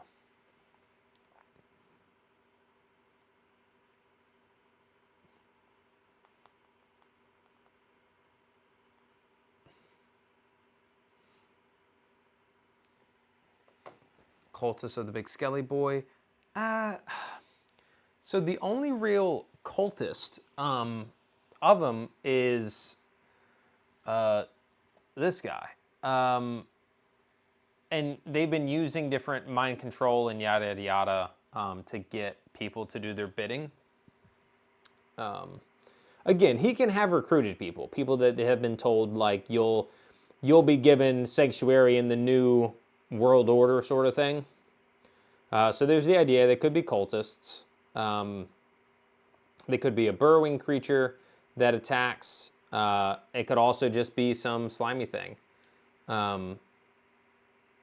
right? It could just be some weird tentacle creatures that come out. All of those are potential options.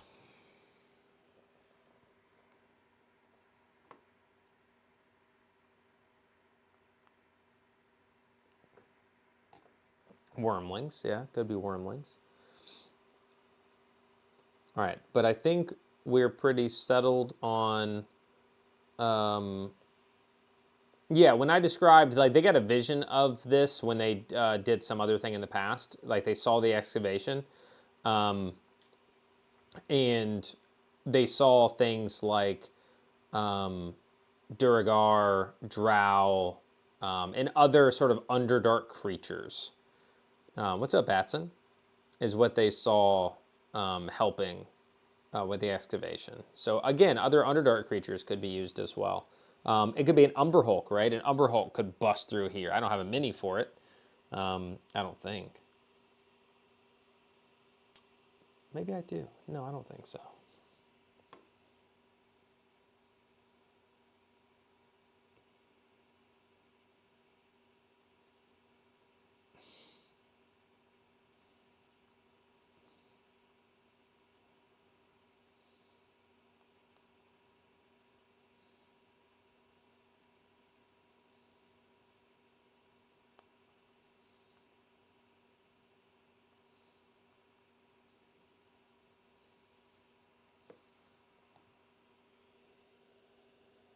Umber Hulks, yeah. Binary things that are cloakers. Pop up or appear with delay reaction causes tremors in the cave. Yeah, I definitely have thought about that. Tentacles being a part of this, where like one of the layer actions is that I roll like a, if there's 5 players, I roll a dice and determine which player ends up getting, like I roll a d10, and just that decides what player a tentacle pops out and attacks, right?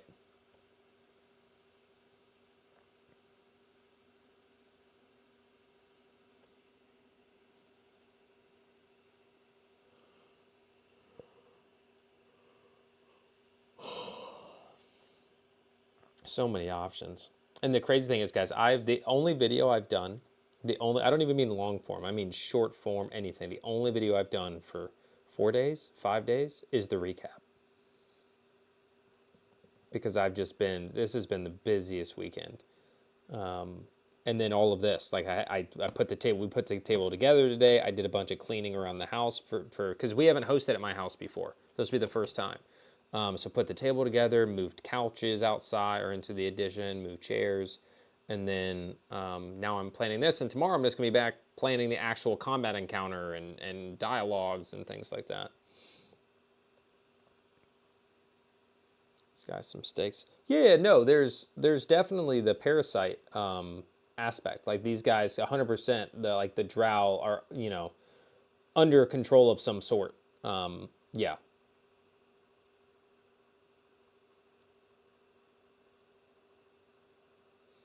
And the main thing is that like he also is got parasited. Without diving into everything, basically, again, long ago, there's a war between dragons and the monarchs.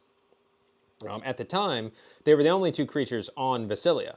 The dragons thought they were the only ones, and then the monarchs, the giant hand guys, burst from beneath the crust, shattered the single continent into the 5 continents that are on the map.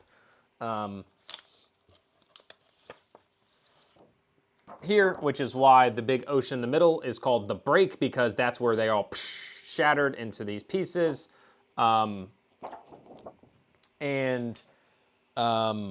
Basically, Barracks is the last monarch standing, and that's Barracks. This is him.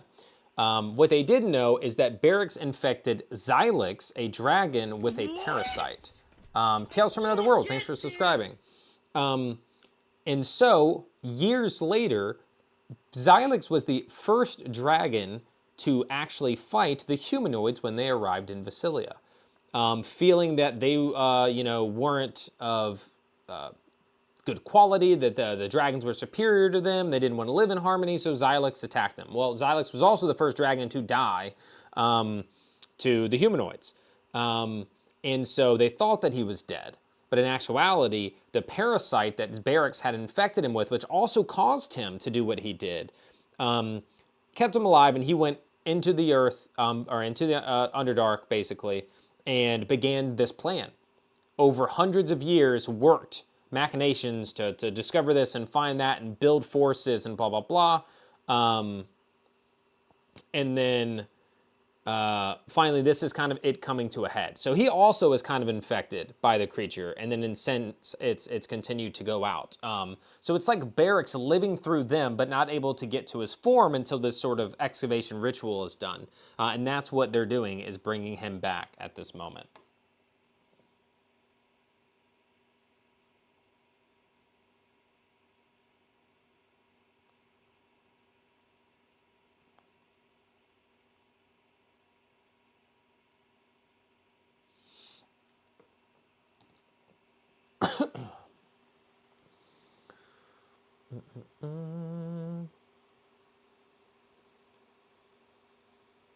And the whole thing is like, again, just to continue to emphasize like the scale, this mountain range here is the spine of Barracks.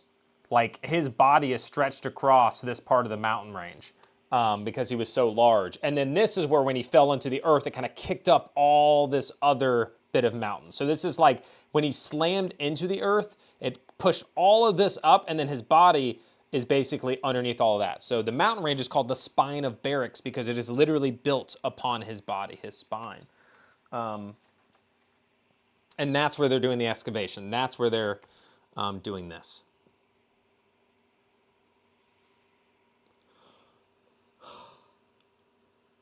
So yeah. Deserve a Snickers? Yeah, that would be, I need one right now. Yesterday was again, enjoyed it. It was just long because I realized, I knew it, but I forgot, and I ran the first game after I went and picked up this table. So I did this table in the morning, made it back, set everything inside. This thing is heavy. Then ran my 12:30 one-shot, the Discord paid game, and then realized after that, I thought, oh, I'm going to have a little bit of a break. I'm going to have like 2.5 hours or whatever it is to like chill before I run the 7 o'clock game. And then I was like, oh my God, I have to do the recap. And so I was like, all right, let me get through this. And then knocked that out. Luckily, I was smart and I finished all of the notes and everything. Friday night, I think. So I did manage to get it done. And I also recorded B-roll on Saturday. So I was able to have all the B-roll already done. So all I had to do was actually record me talking and then put it into the video, which is why I said this one's not going to have a lot of editing. So I could just throw that in and throw the B-roll on top of it and not have to worry about anything else. But it got done.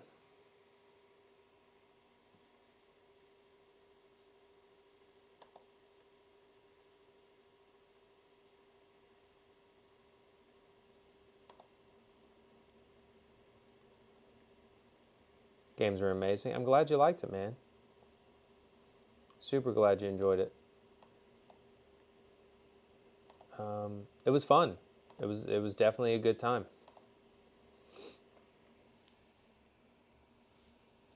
Recap's great. Check them out every week before Thursday's new episodes. Appreciate it, Andrew. Thank you, thank you, thank you.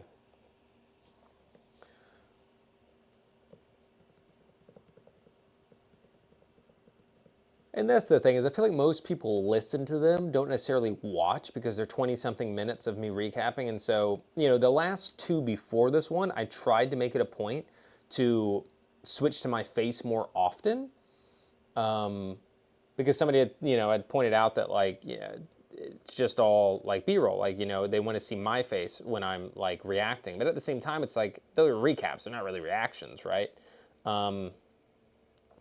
But I did try to make it a point to show my face more often. That just requires a lot more editing. Or it slows down the recording process.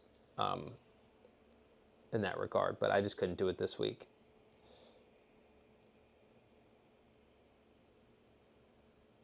Cool with dying anyway.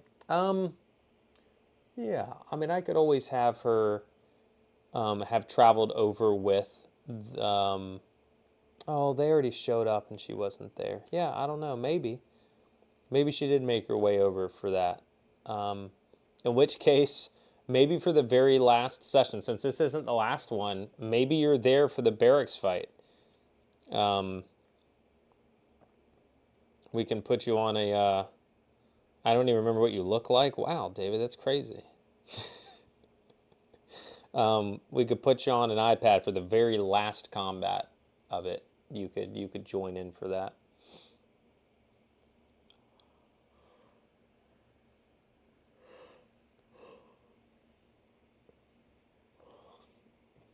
They go, we only had enough parts left to make one small dragon, or one that would only fit a small creature, and then you can be like, it's me! Get in the mechanical dragon.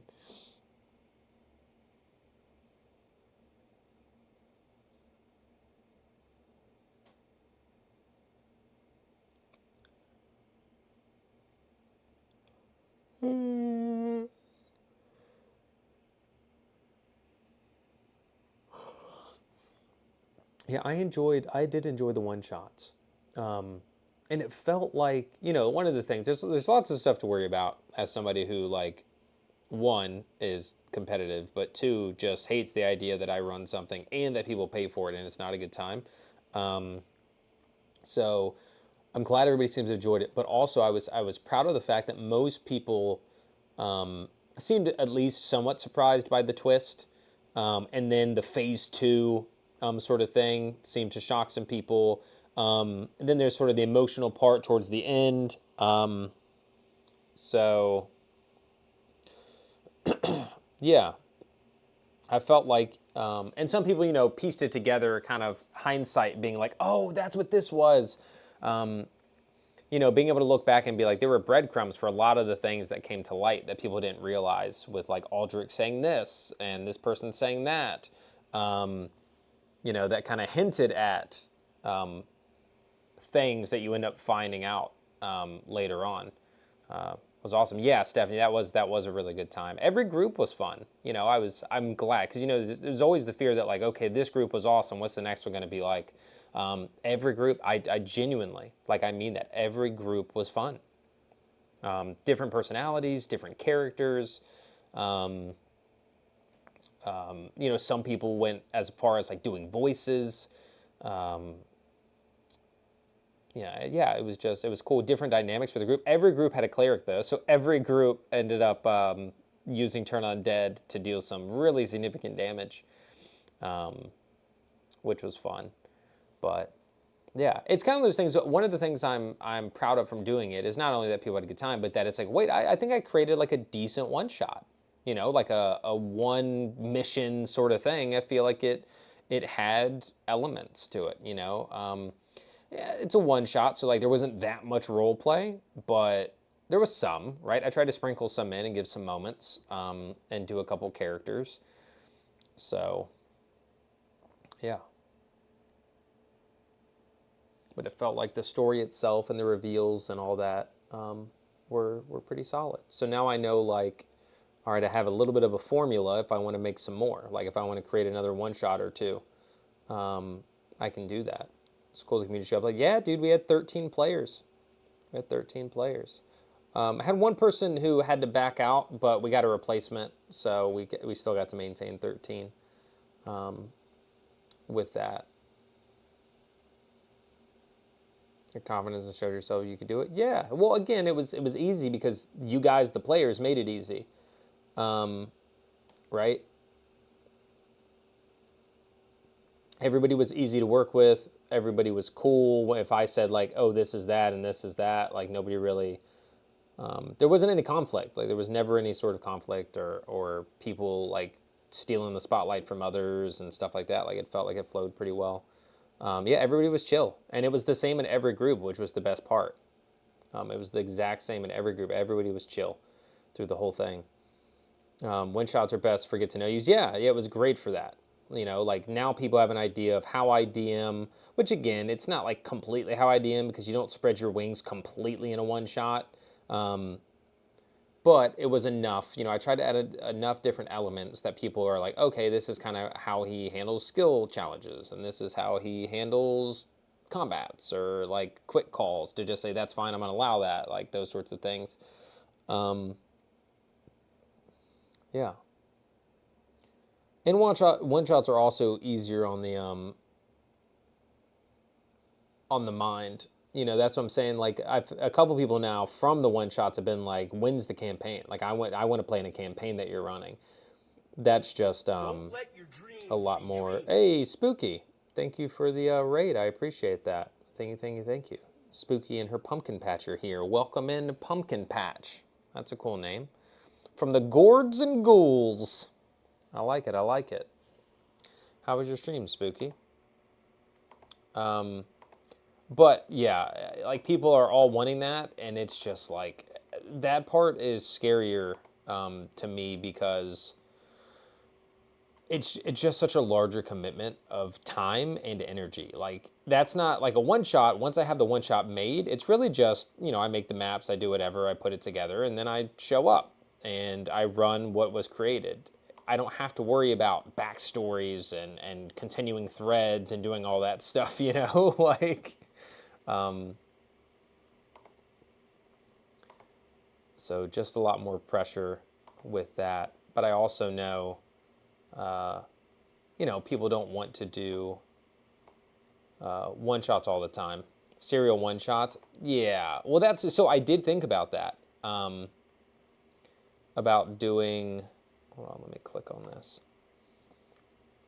I would totally play with Friday folks again. Alara will live again. So I did think about that. I thought about doing like they're spread out, but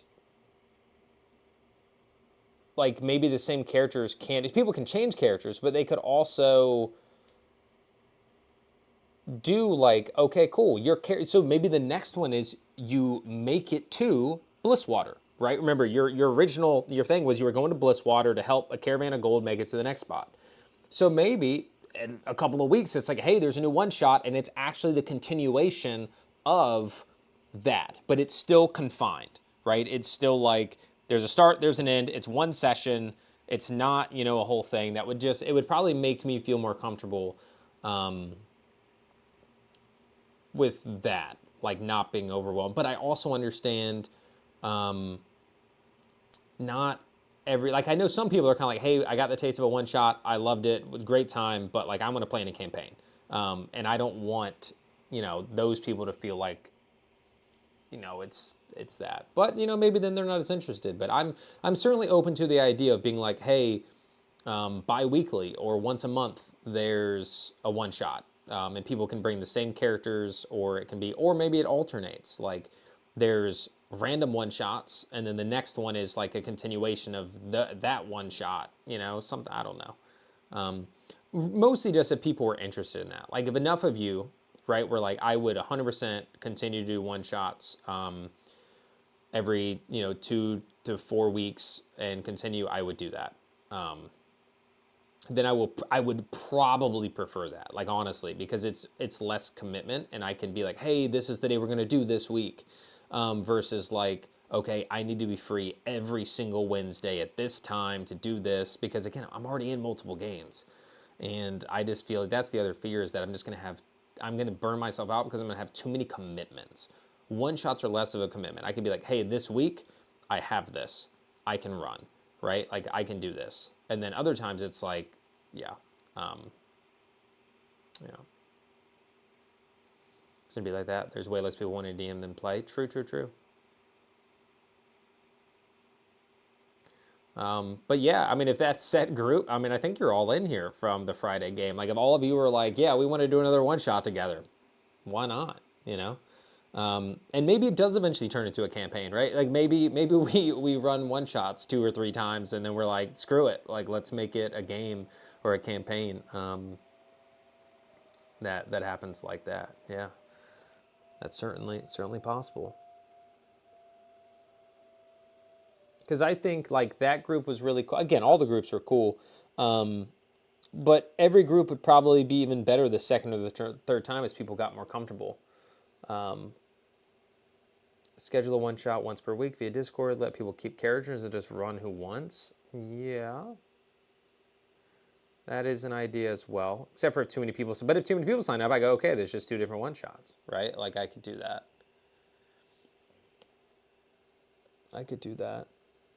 There's a couple of different ways to approach it. Yeah.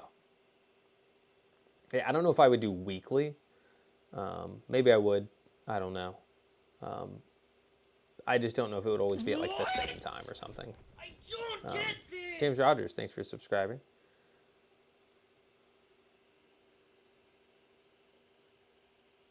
But like maybe bi-weekly, because I also think if it was one-shots every week, people would be like, nah, I'm kind of over this, you know? So you also want to kind of keep it to where it still feels like, oh, this is a fun thing I do here and there. Because if you're doing it weekly and it's continual of the same story, then it feels like...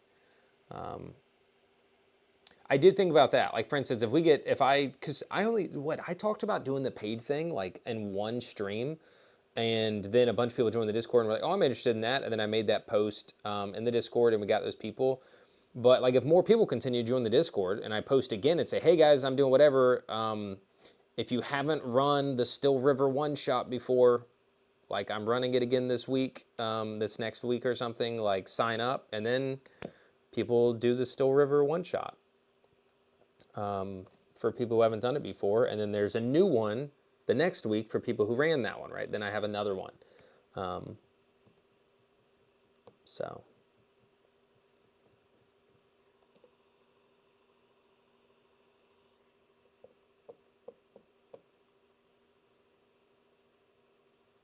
Holiday type one-shot thing or quarterly?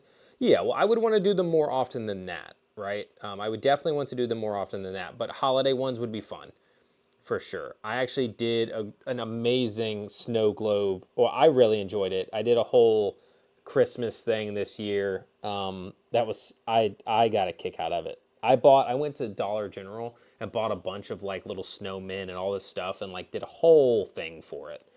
Gingerbread houses, gingerbread men, did a whole cool thing for that. Seats filling up is a good thing. No, yeah, I agree with that. I just think if I did them too often, the seats wouldn't fill up anymore, right? Like that's a fear. Is that like if I'm running them every week, then like people aren't doing it. But I also wouldn't do it so infrequently, like holidays only. Like I would 100% I would do a holiday one shot, but that can't be it because again, one of the reasons I started to do it is because I need to make more money. In order to keep doing this, right? Like in order to keep making content, talking about Critical Role, putting out videos and all that, like I have to make more money. And so this was a way where I was like, okay, I can do something I enjoy and I can make some money doing it. So like I need to do them somewhat often, but I also don't want to overdo it. Not for me, but for people, right? Like if I'm like, oh, hey, we're doing another one shot this week. We've already done one. Then people are like, yeah, dude, like you're running too many one shots, so do every holiday. Arbor Day one shot. I don't even know what Arbor Day is. But yeah, definitely, I would definitely do the holiday stuff. I just wouldn't only do the holiday stuff.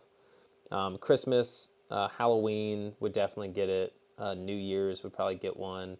I could even probably do one like Easter, right? I could definitely make like an Easter one shot. All those would happen.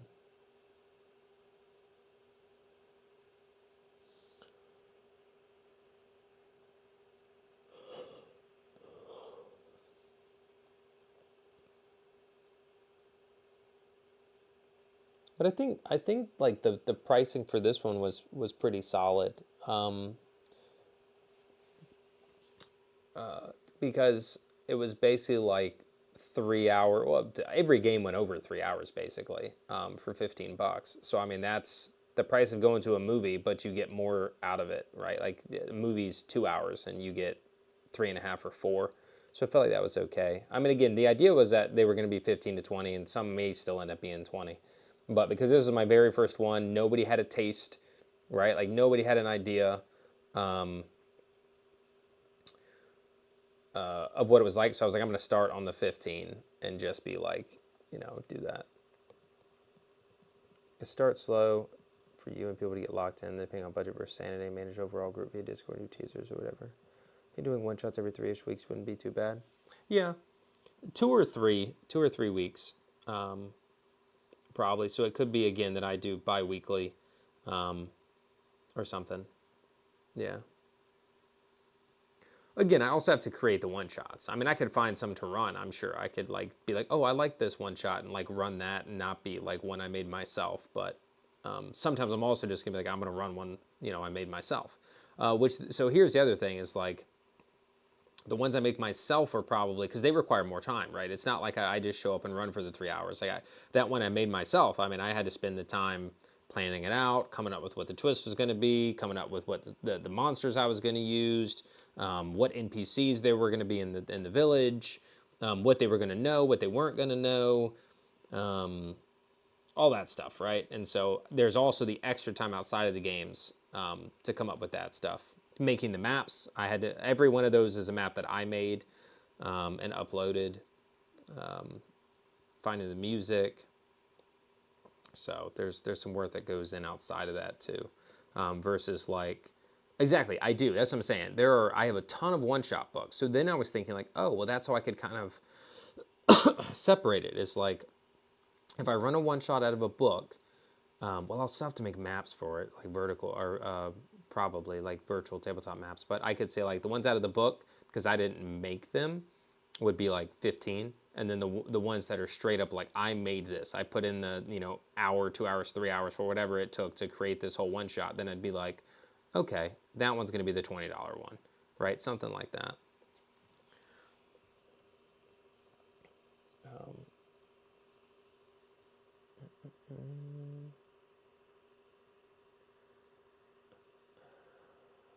Surprised how easy we felt the villains were a hoot. Heck yeah. Heck yeah. Heck yeah. One Shot Wonder Woman told me about it. I haven't. I have so many from the Game Master's book, like Game Master's book collection, which I own every single one of. Like almost all of them have 3 to 5 one shots in there, and then the last one that I got is a whole book of one shots. So it's like 13 of them or something. So I have access to a ton of them. Some are very out there for me, like I have stuff I've never run before, or types I've never run before, like airships and all that sort of jazz. But I'm sure if I took the time and read through them, kind of ironed out what I might change or not change and stuff like that. Problem is, a lot of one-shots and books are on the nose. And so if you know the gimmick before like the whole thing is done, then like it doesn't hit quite as well. So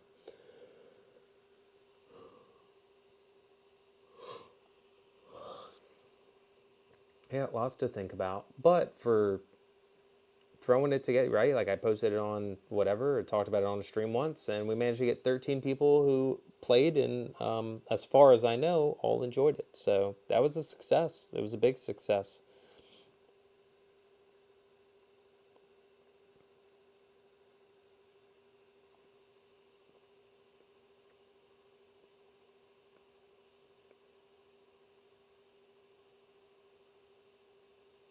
I would definitely do it again.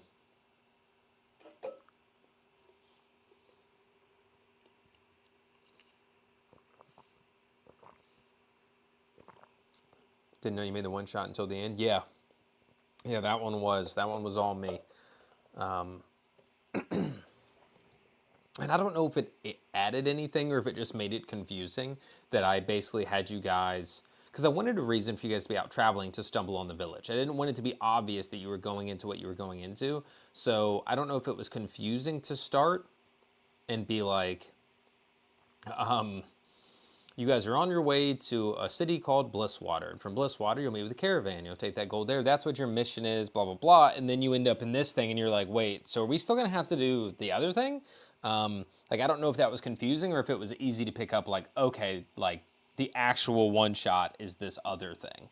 But I wanted to provide some world, right? Some reality, some like, oh, you're on a mission to this other place that exists out there somewhere, and from there you'll travel and you'll do this thing, and And then, you know, like your plans got messed up, right? Like you didn't end up being able to continue because the fog came in and yada, yada, yada.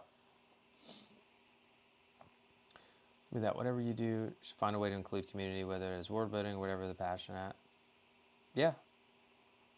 No, I'm with it. I'm with it. I also need to find a very thin sheet I can cover this with before they get here because I don't want them to see it.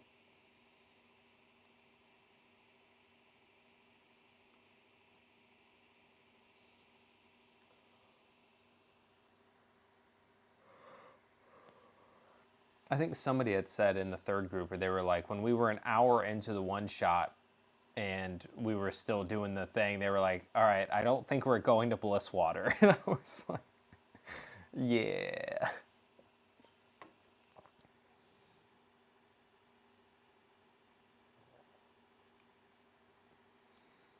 Prep stream, nice to vibes. Remember to head to bed now, though. Take care. Hey, peace out, dude. Thank you so much, Austin. Thanks for hanging.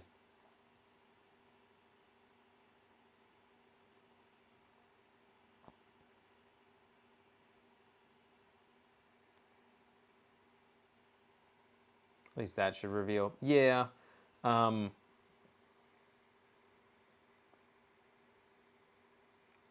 black sheet. You're saying like slow reveal it, like lift the sheet up as they go through. I'm probably gonna allow it to just have light. I don't want to bog it down with that. We do have a cleric. You know, he could cast light to help them as well. They could always do torches. The problem with torches is two of the players use two-handed weapons. The other two is sword and shield. So, like, you know, I try not to ruin what they want to do, which maybe I'm too easy of a DM at times. But it's like, if I'm like, oh, you guys can't see, somebody has to hold a torch, then somebody's going to be upset, right? And I don't play to make my players upset. Like, do I want things to be difficult? Yes. But do I want them to be like, oh, great, so I can't use the weapon I want to use because I have to carry a stupid torch? Like, I don't want to do that. So, yeah.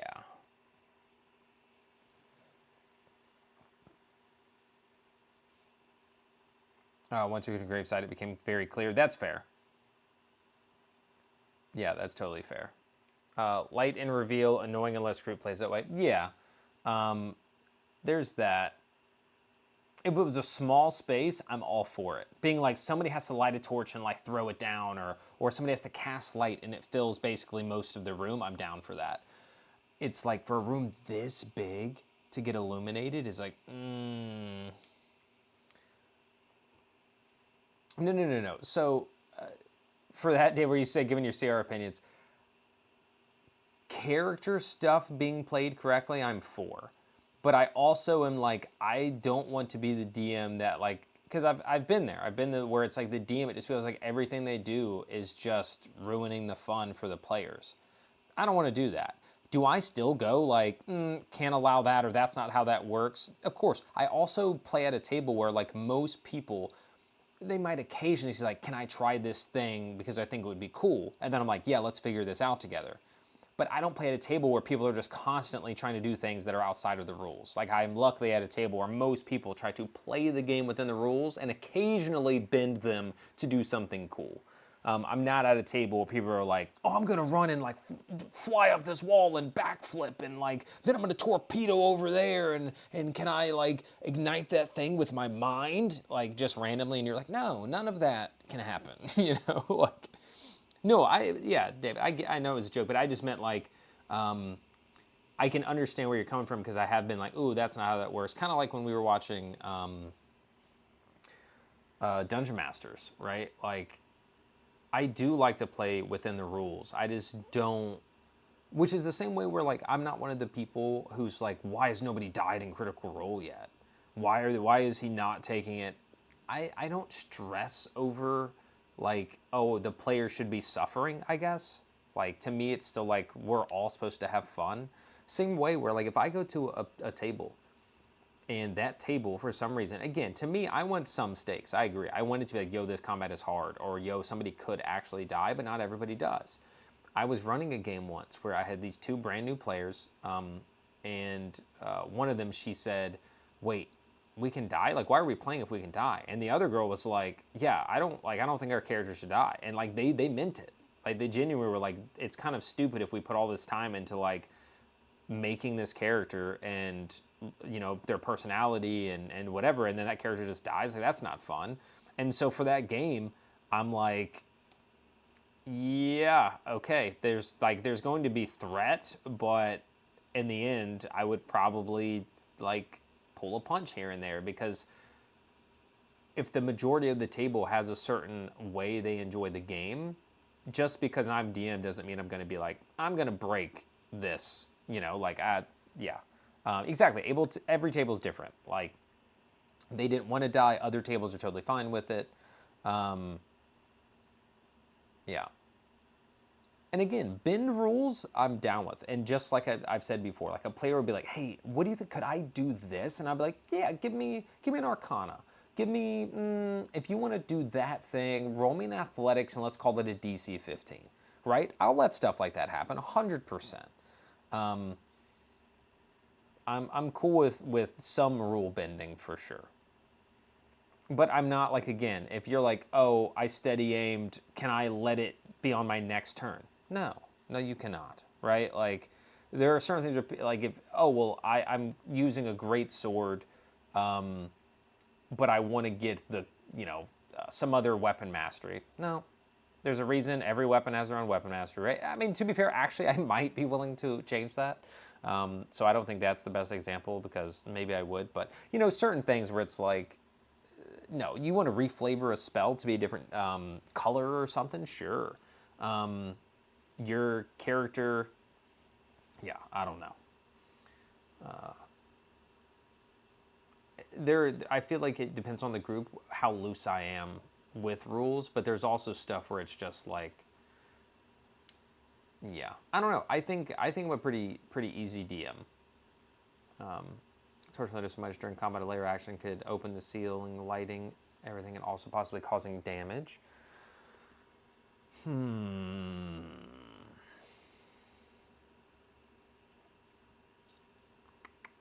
Yeah. I do plan on instilling a little bit more rules into the next game, though. So on this one, like I never, mostly because at the time I didn't know, to be fair, I never make people put on shields or anything. So like they could be asleep and like wake up as we roll initiative, and I'm not like, "Oh, you have to use an action to put your shield on." They're just like doing it. But so this campaign's getting ready to end, right? There's 2 more sessions. After the next one, I'm going to be like, "Hey, we're actually going to follow this part rules as written, and we're going to follow this part rules as written," which is like, yeah. If you would have your shield out, I'm down for it. I'm not going to be a super stickler. Like, if you're traveling in a dangerous area, you're not going to hear me argue that you didn't have your shield out. However, if you're waking up from sleep, I'm going to be like, "Yeah, your shield is not attached to your arm," right? So those sorts of things. Because right now I don't do the shield thing like at all. I'm just like, cool, you have a shield equipped on your sheet, you have a shield on, right? Like, you just do, sort of thing. What's up, Toast? Because I've been on the other side. Like, in my Saturday game, they were sticklers about the shields. Like, it was almost like they hated the idea that you would have your shield on. And I'm like, "But I would in this moment. Like, why would I not have my shield on in this moment?" And it just became a problem. And I'm just like, well, I'm not going to be that guy, but I like timed layer action countdown. Okay. So here's the other thing. Again, this is a moment, because it's the finales, right? It's the last 2 sessions, that it is a little railroady. And so I would love to have like a timed countdown of like, you have 3 rounds to stop the ritual. But in the end, I'm also like, the ritual's going off regardless. So like, why present it to them as if there's an illusion of success when that's probably going to aggravate them more, because they're going to look and go, "We have 3 rounds to get over there and do this thing. We can't." And even if they did, I'd find another way to stop them. So like I don't want to give that illusion of like you can stop this in this room.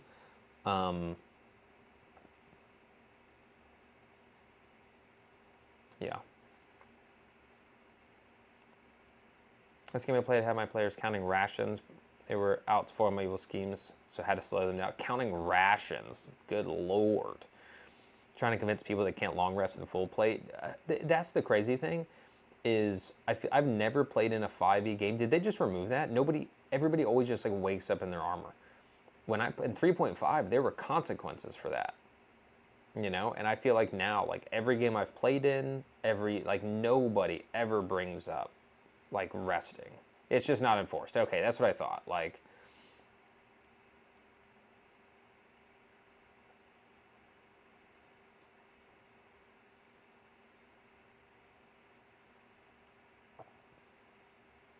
wait, what's devious?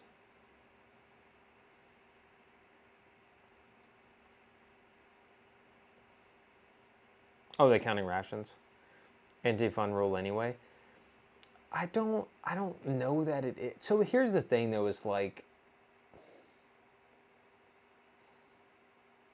I don't mind it because it also gives you moments of weakness, right? Like moments that aren't just, you're not always primed Superman, you know, because 5e lets you feel that way, right? Like you just feel super powerful all the time. And so to me, it's like, it's not something you should do often where like people only ever attack in the middle of the night when you're naked. But like the chance that like your guy's on watch and you have, you know, whatever, and then maybe you just make it, you change the rule because I know like plate mail takes longer to put on and yada yada. Maybe you break it down to rounds and just say, hey, you have to spend your first round putting on your armor, or your 2 rounds if you're wearing heavy, you know, something like that. Or you can just run out and fight in your freaking pajamas. Versus, again, the other side of it, which you're saying is like the fun version, is that you're just always at max strength. You're always decked out in your best armor. You always have your best weapons on. You're always with your shield attached to your arm. Whether you're asleep, whether you're caught off guard, whether you're, you know, and that's like, there's never a moment of contrast to be like, oh, you know, this stuff is helpful. Like the fact that I have armor and stuff, it's important. I should, you know, like that sort of thing. Again, it shouldn't be overused, right? Don't get me wrong. I don't think it should be overused, but I do think it has a place. Not playing my character for 2 rounds. Again, that's if you decide you want to put your armor on, right? Like, I'm not the type of person who does a lot of crowd control because I understand people don't like missing turns. But if missing 2 rounds of combat in a 4-hour session ruins your day, I don't know. That feels a bit extreme to me. Right? Like, oh, well, 2 rounds I had to put on my +2 plate mail instead of swinging my sword, which was a choice I made. I could have walked out and fought. I could have just had a lower armor class, right? I could pick up my sword and go out there, but no, I want my +2 full plate, so I'm going to give up 2 rounds. I don't know. That's a trade-off for me. At different tables, right? Like I get it. Like some people are going to play one way and some people are going to play the other. Which is why I say again, that is not something I would ever want overused at all. Or you die because you have a 10 AC. Well, again, they would be balanced for more of that, which maybe isn't as fun, but like, yeah, I don't know. I think the whole idea of player agency is kind of overused in those cases. Yeah, again, so as somebody who doesn't even like CCing people very often, which removes half the game, by the way.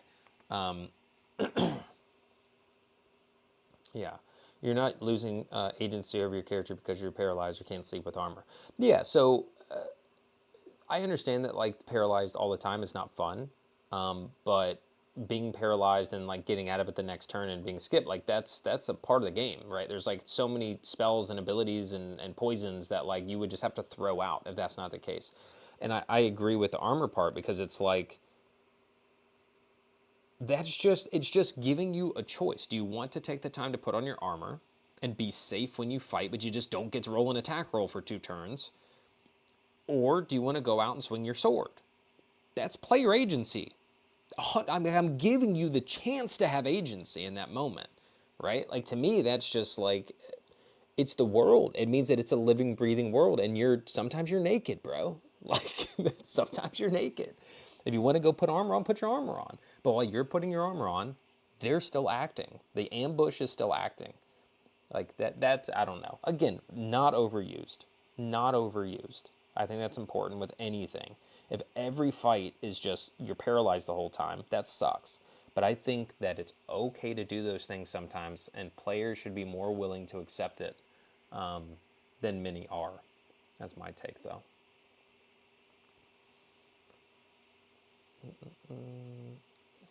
Druids shine with food and wilderness allows classes. Oh, that's true. Yeah, druids, because like rangers being able to forage or use survival, I think is, yeah. If you getting well, that's the other thing too, right? Like if you have somebody on watch, then maybe it's like they hear a noise and they warn you, and that person gets to start putting on their armor, and now it's just 1 turn, which is what the rule's saying. Like it takes 1 turn to put on a shield, and now you're getting your armor.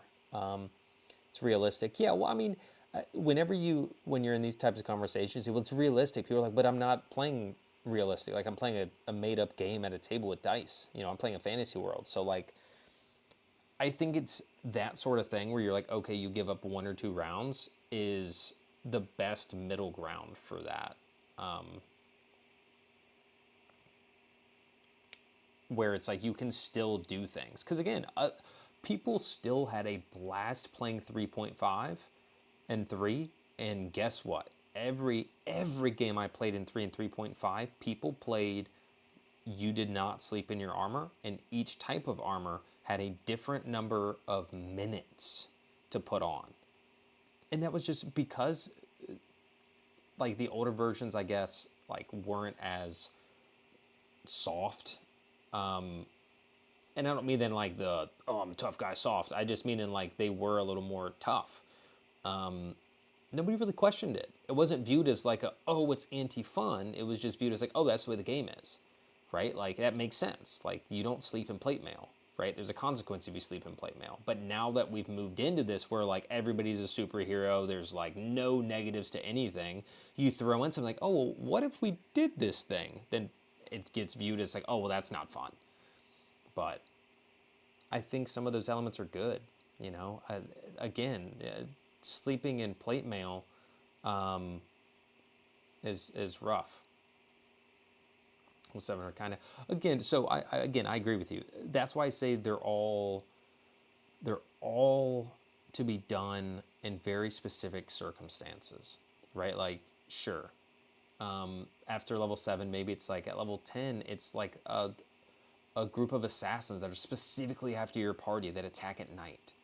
And that's 1 session that happened, or 1 combat in 1 session out of like 50. And in that moment, it's like, okay, but that's where you're not wearing your armor, is at that exact moment. That's what I talk about with overuse. I don't think it needs to be all the time. I don't think it needs to be every random encounter at night, like you're not wearing armor, blah, blah, blah, blah. I back in the day, I ran random encounters a lot. Every time people would travel, peace out toast, I'd be like, here's a random encounter, right? Give me a percentile, give me a percentile, give me a percentile. I rarely do that now. I still find it fun, but it almost is more work for me as a dungeon master to pull up a table and be like, okay, give me a percentile, and then I look at the number they rolled, and I'm like, well, that's stupid. Like, I'm not going to put that out. Like, that's a dumb combat, or that doesn't make sense, or that's not where they're at, or, like it just became where I was just rolling. I was having people roll percentiles, and then I was looking at it, and then just being like, nope, and then just picking something else. Like. I remember plenty of fights I went into naked playing Pathfinder because I wore full plate. Yeah. Yeah. Also true. Yeah. Well, that's the other thing is like, speaking of random encounters, there are times where I do let it go, but I just change it, right? It's like, oh, it says you come across 2 wolves or a pack of wolves, but they're like, you guys are level 9. and it's 4 regular wolves. So I turn it into like not a they attack you, you beat them in the first round, but more of like a you spot these wolves circling. How do you interact with them? Do the players decide to speak with animals? Do they decide to do an intimidate and shoo the wolves away? Do they try to throw some meat out to them and feed them and let them be hungry, right? Like, if I see something like, okay, this is easy combat, and maybe they still choose to do it. Maybe they decide that they're going to run up and stab these wolves. But it gives them the chance to take an encounter, right? It's an encounter, not a combat, and make that encounter what they want that encounter to be. So sometimes it's okay to be like, yeah, this percentile sucked, but like, what are they going to do? Let me see if my players are going to be creative. Big encounter is just stashed when we roll in that one. Yeah, totally valid. Totally. I think a D20 is solid too. Like a luck check. Yeah. Smaller version of the percentile, basically. And I like that. Nat 1 is kind of like, oh, this is the tough encounter. Like, you guys got really unlucky. I'm with that. I thought you were done. When do you think that? What? Double? We've had some great conversations. Double, how do you feel about the old 3-5 way in Pathfinder, basically every other system, that you don't sleep in armor? How do you feel about that?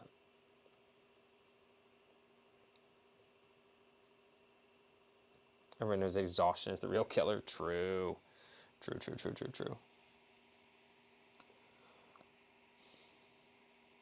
I do think I'm probably not a punishing enough dungeon master, but I also think it's partially because it's hard to punish people in 5e, because I feel like most 5e players have played in games where punishment doesn't seem to exist. And so when you add in, even if it's in the rules, but nobody uses it, right? Like the armor thing. You use it and people are like, ugh, like that's not fun. And you're just like, dang,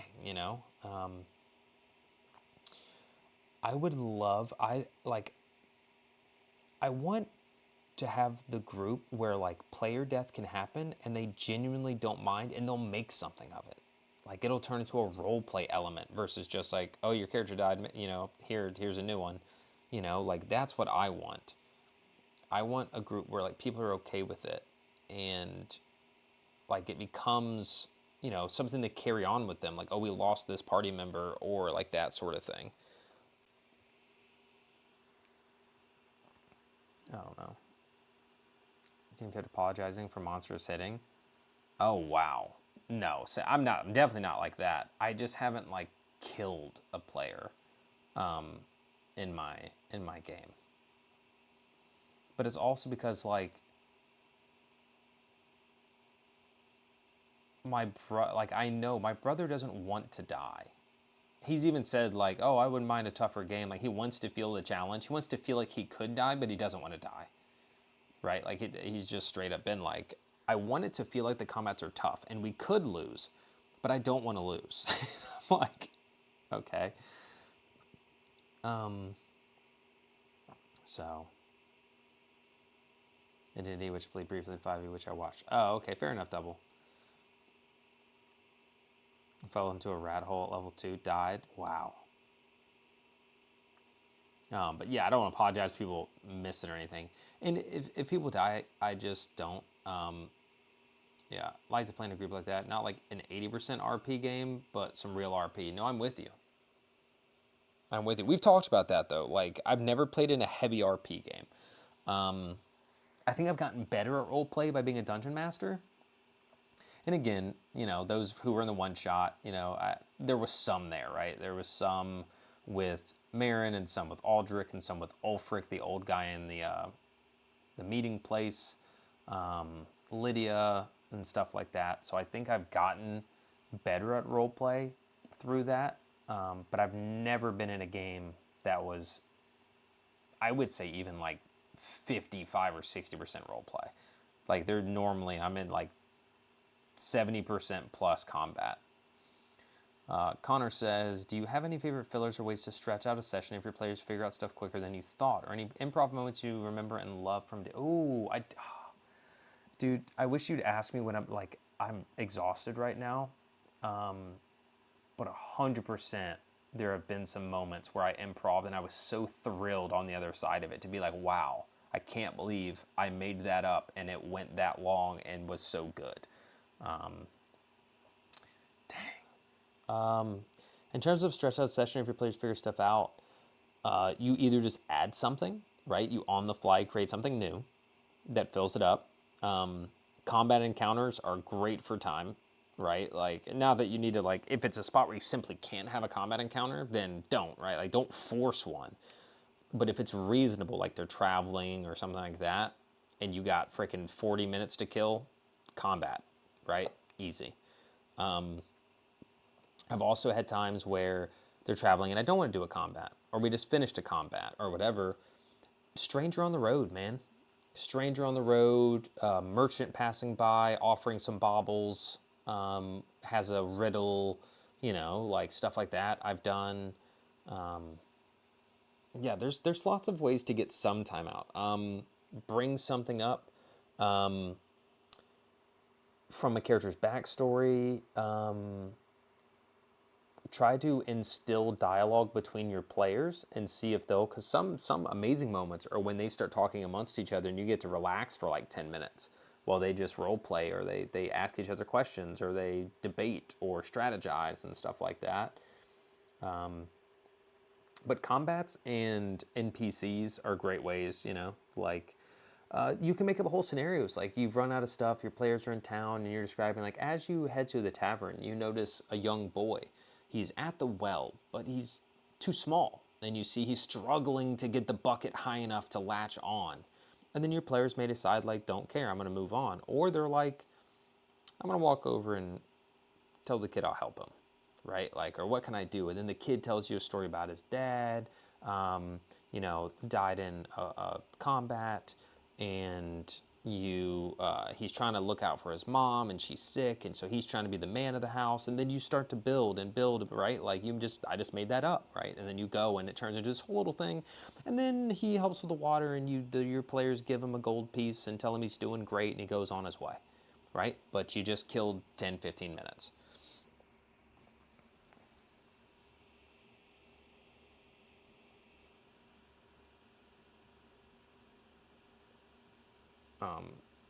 But yeah, Chris, on the more RP game, I agree. I don't want to be in a game where like all we do is act necessarily, but I would like to test my chops in a game where I'm more in my character. Again, I enjoyed being my rogue in your game. That's a character that I was like, I could be that character, right? Like I know I could get into the weeds of that character. And there are some other ones. So yeah.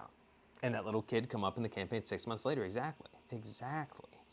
I mean, there was, I've told the story a lot in this, but my first campaign that I DM'd about 3 years ago, which No Hard Feelings was in, somewhat early in this campaign, they came across a wagon with a family. And the family included a little girl with a stuffed animal named Lo. It was a little deer stuffed animal. And they eventually came to find that family died. And half of that stuffed animal was still there in the burn room where the family was literally burned alive.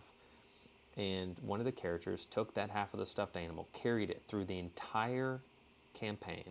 And when they killed the guy at the end, who was responsible for all of it, he placed that stuffed animal on the chest of that man and pushed him into a volcano.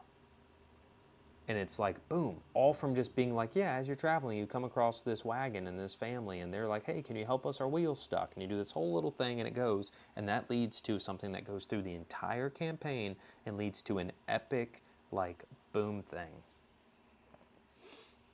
It's very cool. I was brainstorming an entire backstory of that one-shot character. Yeah, he was an interesting one.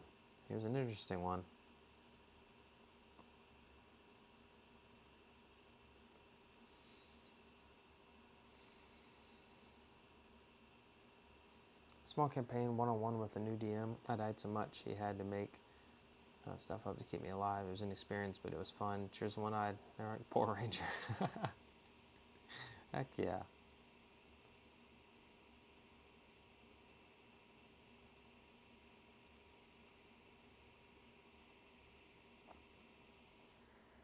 Yeah, I don't know. I've tried to make it a point to get better at improv and being looser, and I wanted to improve at being a dungeon master. So I started to start just letting myself come up with stuff on the fly more often, and just kind of roll with the punches, and with minimal downtime. Because I will say, one of the downsides sides if you are strictly trying to follow something is that if you don't know it like the back of your hand, every time players do something, the game slows down because you have to go look it up, right? You have to stop, you have to scroll, you have to figure out what is it, whatever. And so being able to just like flow with what's happening in the moment, like there are rarely times when I'm DMing where there's like a break where it's like, oh, I have to look this up, or I have to do this, or I have to go do that, right? Like in terms of story and character improv moments and role play, like yes, sometimes somebody's like, hey, this ability I'm trying to use, and then I like quickly Google what the ability is to make sure we're doing it correctly. But yeah, in the Saturday game I play in, there is definitely that problem. And I know this is a hot topic, but the current DM uses AI pretty frequently. And it's very obvious because he very frequently has to stop and read through what it has told him. And I'm like, think about how much easier this would be if you made it up and you knew what was coming next and what the options were, versus, oh, I have to look at what it told me when I prompted it to give me this, this, and that, because I don't know it as well as, and it's like if you're going to do something like that, you got to read it and iron it out and figure it out and, like that sort of thing. But they don't. And so there's so many pauses. And it also gives you so much less freedom to where I just go like, can I do this? And the answer is just outright no. Because it's like, that's not in here. That's not in what it told me. So I'm just going to say you can't try that thing or do that thing. Not that it's breaking a rule. It's just like, no, actually you can't do that because it's not in my script. It's like, oh, can't just improv that for me,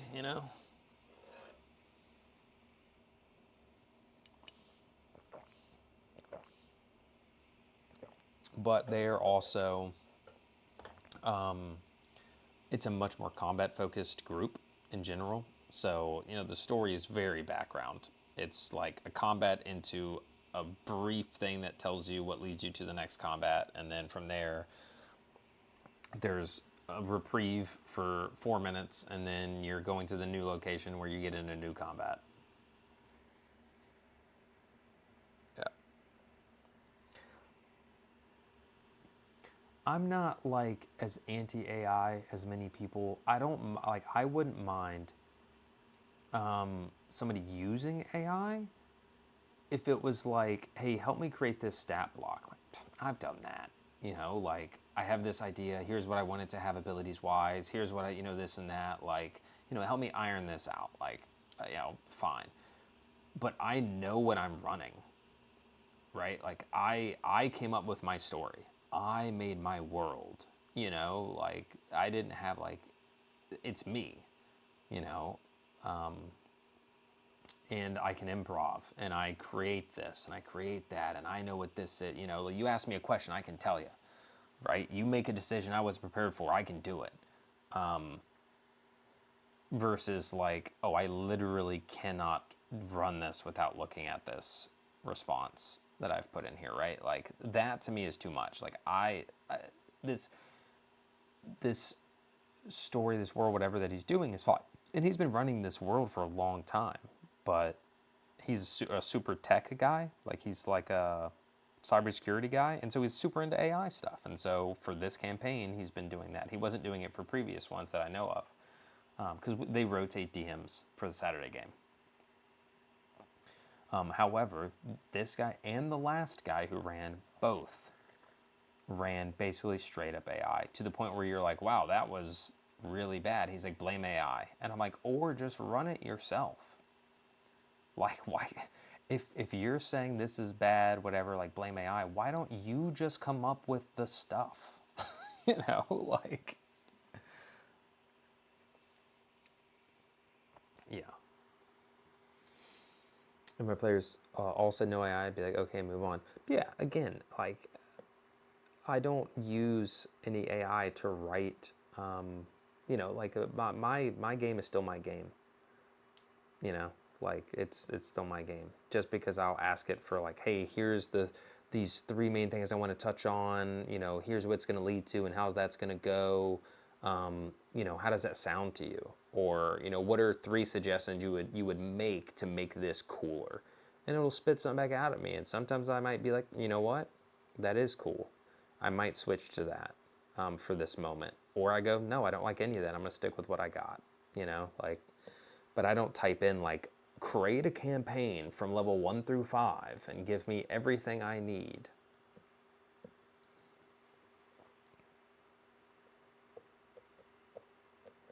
I guess it's more like using it as somebody you can bounce something off of sometimes, because you know sometimes you can't. I can run an idea to somebody and be like, "What do you think? How does this sound?" They'll just go, "That's cool," and then you're like, "Well, I need more than that. You know, I want to dive into this. I want to get to the weeds of what I've come up with somebody who can kind of let me know if this is cool or if I could improve that or if that could be better, like those sorts of things."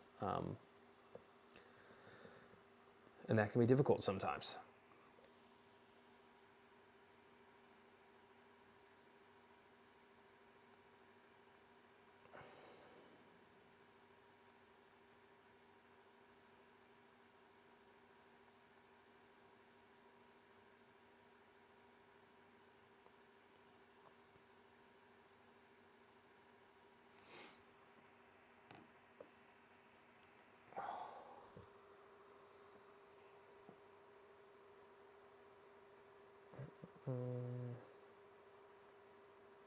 Yes, and yeah.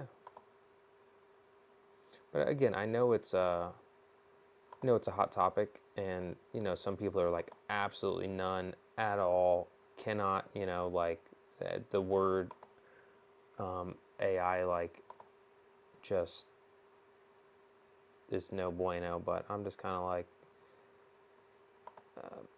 I'm not, you know, I know that I'm not running it. You know, like I'm still doing what I want to do. Plot similar backstory from a DM, but I play with players who also DMs who love throwing ideas out there. Heck yeah. No, that's awesome. And that's what was so this was the first campaign that I ran where like I didn't require, but I gave out my worksheet. I have a Hero Forge template that I basically give players, and I'm like for my campaigns where I say, hey, look, here are 6 questions I need you to answer about your character, and then a backstory. And the questions are like, what are your character's ambitions? Do they have any quirks? Do they have any flaws? What are they passionate about? What do they not like? Like questions like that, right? Because I can pull on different bits of that. Like if your character hates people chewing with their mouth open, I can later on have this guy that I want you to not like or that I want you to have to contend with. Or maybe I want you to like him, but you have to get through this flaw in him. He chews with his mouth open, right? Like those sorts of things that I feel like can really, really help. And for this campaign that's coming to an end after over 2 years, I had whole arcs dedicated to individual players or characters. So like this guy got 3 or 4 sessions that were all about getting through this, and then another guy had it at some point, and it wasn't like back to back to back, right? Like it flowed naturally at certain points, but it allows that. And I also think it's players giving you backstories for their characters allows you to engage them in the times they're not engaged, right? You notice a player kind of falling out, and then all of a sudden you make them the star of the show for a second by being like, oh, that you recognize that face. That's the face of the man you saw the night that your parents died, right? Like something like that, right? And all of a sudden they're locked in, like they want to know more.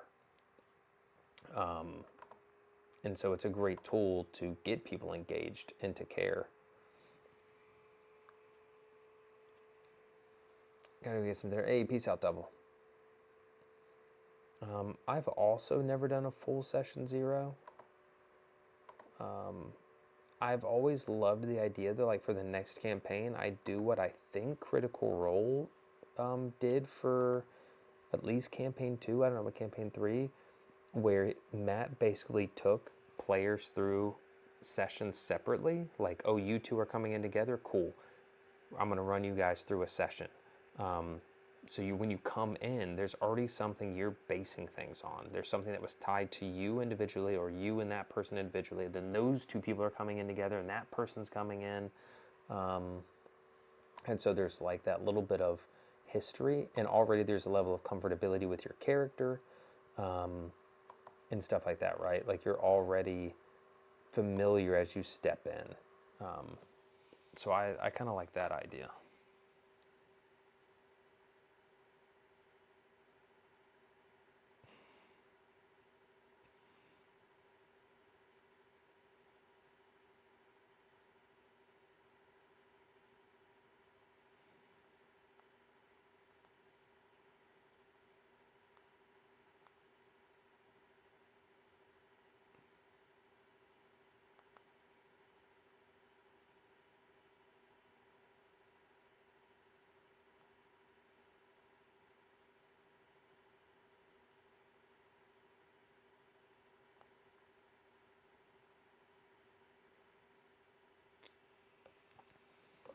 Important things for character and RP happening for whatever in a one-on-one. Yeah.